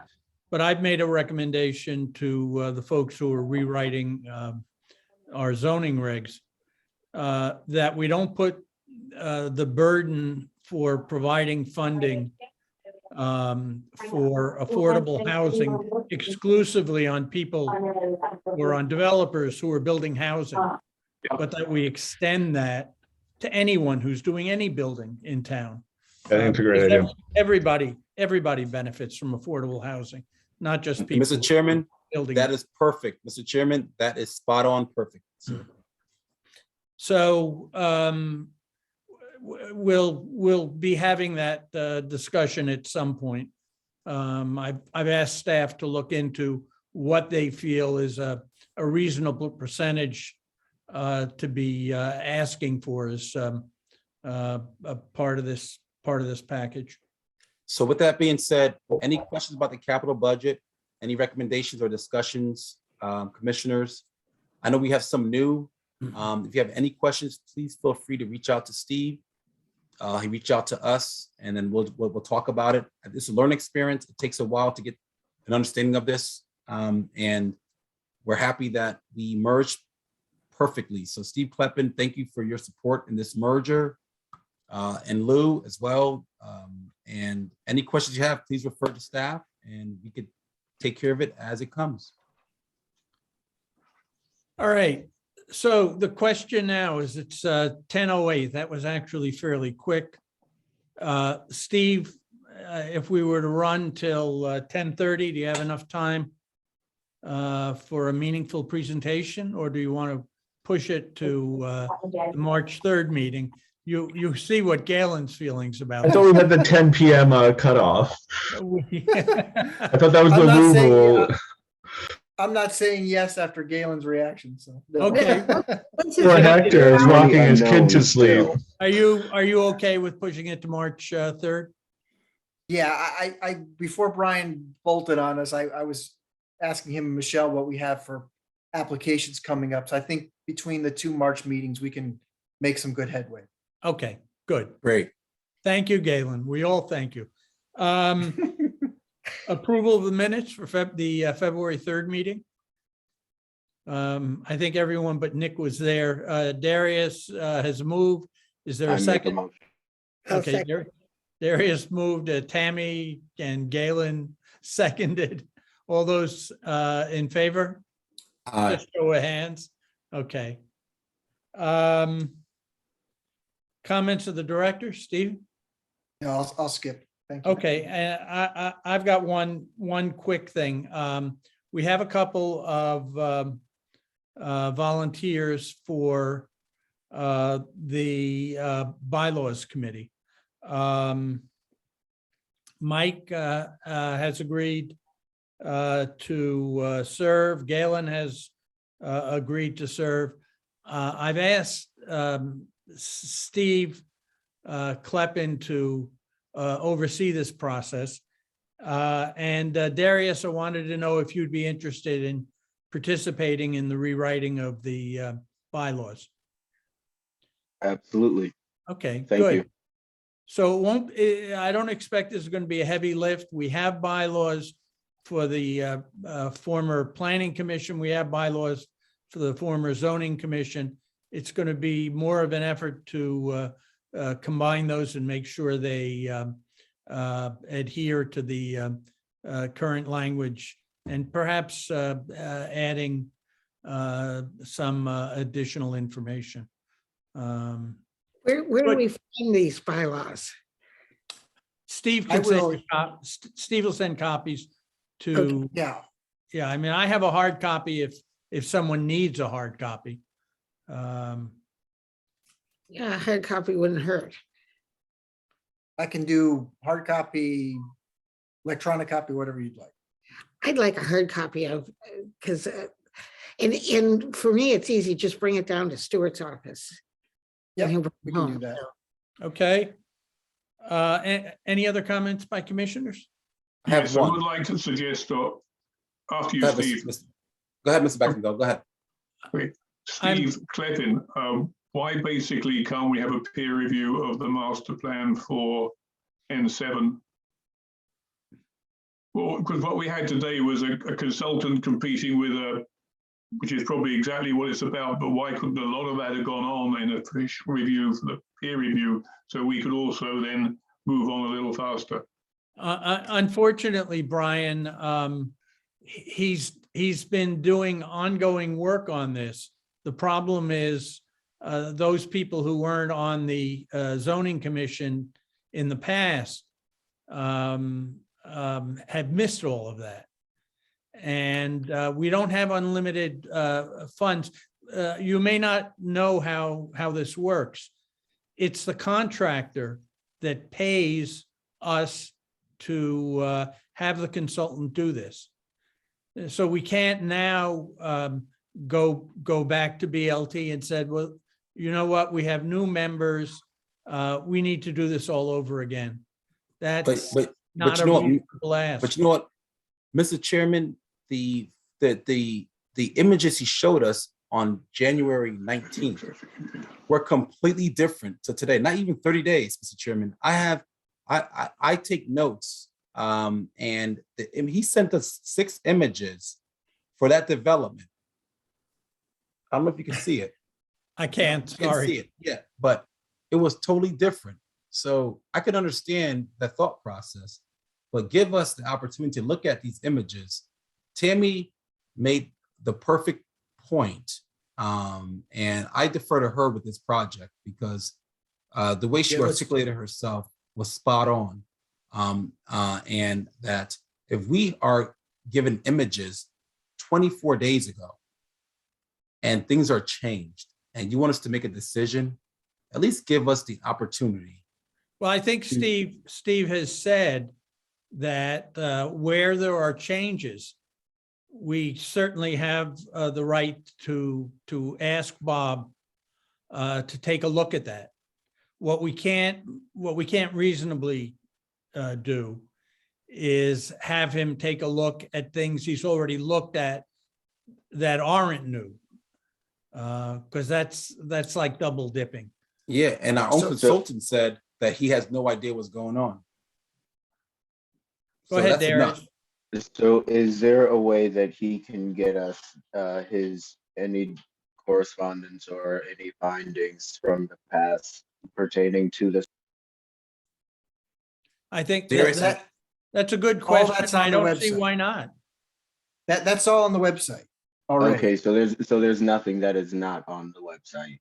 That Yeah, okay. it's all there and it should be labeled pretty clearly.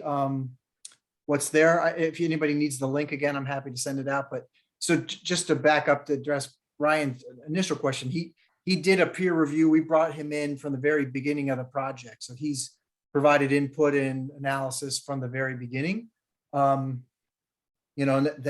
The applicant's not bound to follow his lead or take all direction from staff or from him, or really from the commission for that matter. It's in their best interest to try and agree and accommodate whenever possible, because then that leads to a higher likelihood that they'll get an approval. But so, there's been comments and suggestions made that sometimes they can't follow just because, like Attorney Waters pointed out, we probably should not go into too much depth about this application any further. So with that being said, to Jalen's comment and the chairman's comment, as far as transparency, because me knowing Mr. Schulman, he does like to do things twice.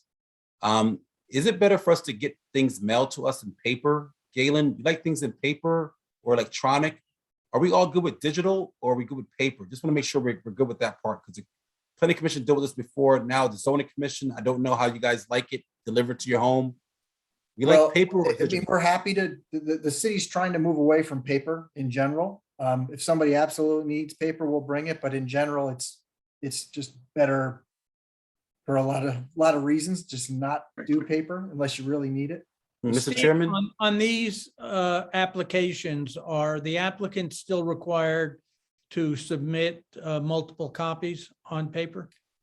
So we've gone basically since COVID, we've gone saying, just give us one full-size set and then just a few reduced sets so we can circulate them for whoever needs them. But it's our preference to put everything up on the website and have the documents there for viewing that way. While I understand that, on a project like this, if I had a full sheet to look at instead of just a fairly small size sheet on the computer, you can get a better idea of the project.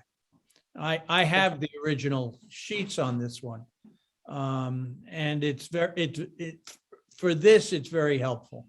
And when I'm reviewing plans for a larger project, an apartment building, for example, I like to have the hard copy. I mean, for the house we were looking at today, I could care less. But or for something that's very repetitive, it's not important. But I want to see the whole project. I want a big sheet of paper in front of me that shows the whole project and that shows the elevations, because it's much easier for me to understand that. And that's why I mentioned it, Mr. Schulman. I mentioned it for a reason, not because to make more work for the staff. Put in the budget for it. But I want you all to have a knowledge of what's going on in your hand. Technology is great, and I'm big on that. I'm younger, it is what it is. But I think we should be on the same playing field, that we should see things ahead of time so that if these meetings occur, we would at least be prepared to identify what's going on. That's all. Mr. Kleppen, is not about nothing. I'm just being transparent. That's all. Yeah. Because we'll talk about it 3 months from now. Let's talk about it today. That's it. So maybe for those that want, paper packets that they can pick them up in the office, and it'll just be prepared for them. I think that might be an easier solution. I am young and I do like papers, so I have been going to Staples and just taking them all out. I refuse to use my own, but I think it depends on the person and just a specific project. Go ahead. Go ahead, let JJ. Jackie go. Oh, She's Jamie. so quiet all along. And then I have a question and some comments. Jackie, please. Right. Well, since I work right, literally right in front of that area, I mean, I would appreciate a site tour of all the perspective that's going to happen, as well as everything that's already existing. Is it possible that we can do that as a group? That would be a meeting, so we'd have to notice it, and then the Okay. public could attend as well. So keep that in mind. There's nothing wrong with that. We could get Mr. Waters to walk us around and see if he knows. Yeah, but if there's more than a quorum's worth, it's a meeting. Well, that's okay. You've noticed it. Okay. You could Yeah, notice you it. just have to notice it. Yeah. So the public can come hang out. If that's possible, that would be great. Yeah, I or can different ask. commission members. We can take some of those things that Mr. Waters sent and go up there and see if we can figure it out ourselves. Well, I've done that a me number of too. times. I've driven by many times. Does anybody want to go before I barge in? Steve Ferguson, and Steve Kleppen, I've gotten much more used to seeing the things online, and that's why I have 2 computers.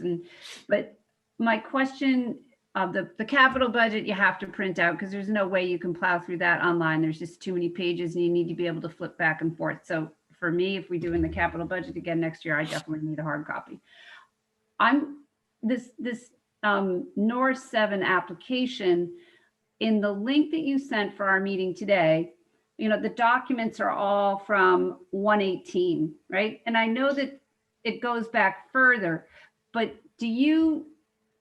are we supposed to go back to previous meetings? And if we are expected to go back, where do we go back?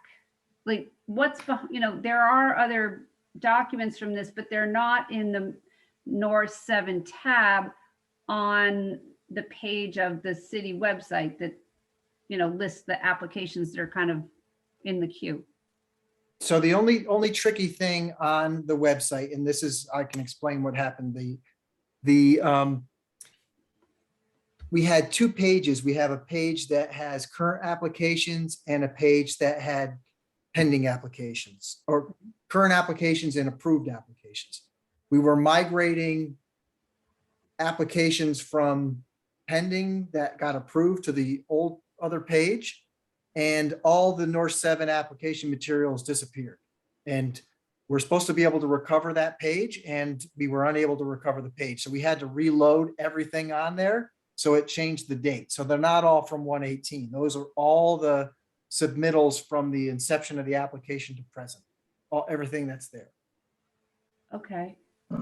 Oh, well, that's just like a bizarre thing that happened with this massively huge application then. Yeah, so they're not all 118. Those go back to 2 years ago.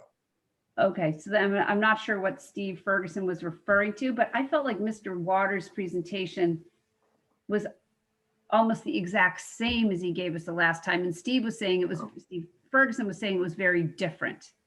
What?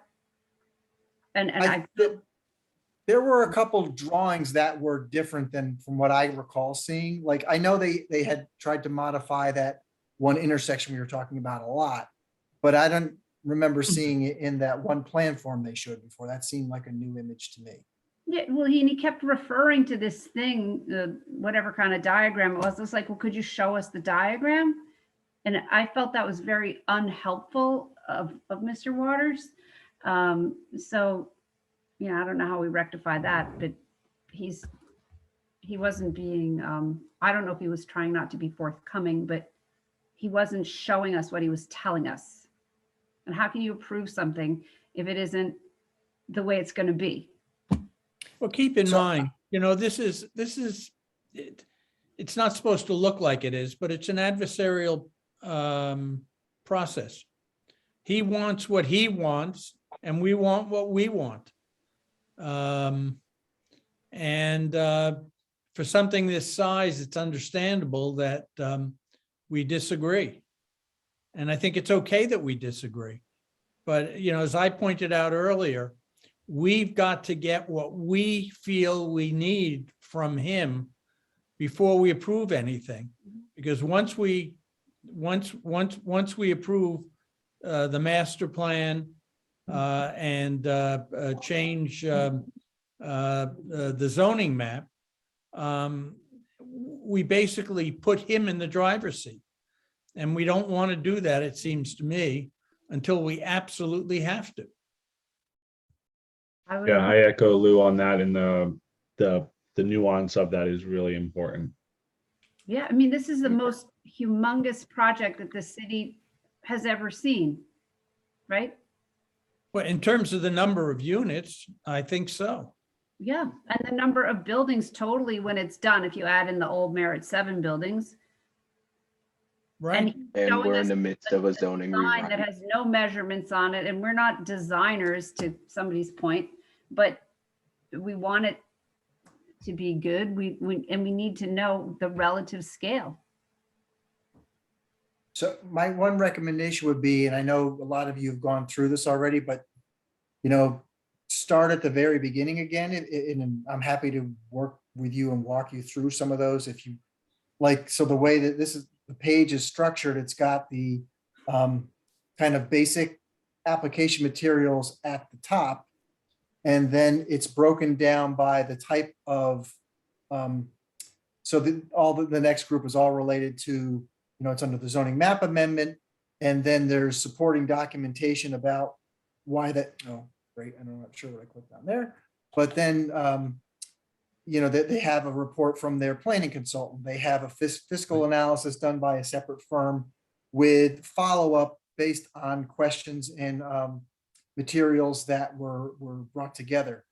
Then there's more information related to the text amendment with different iterations of that, as well as things related to the special permit application would be more in line with the master plan itself. And then the, you know, the more specifics of the application in terms of the drawings and the buildings and those things that we spent a lot of time on tonight. And then at the very bottom, there's some interesting information in there, by the way, that opponents often ask about with large applications. You know, how many children are going to be in these apartments?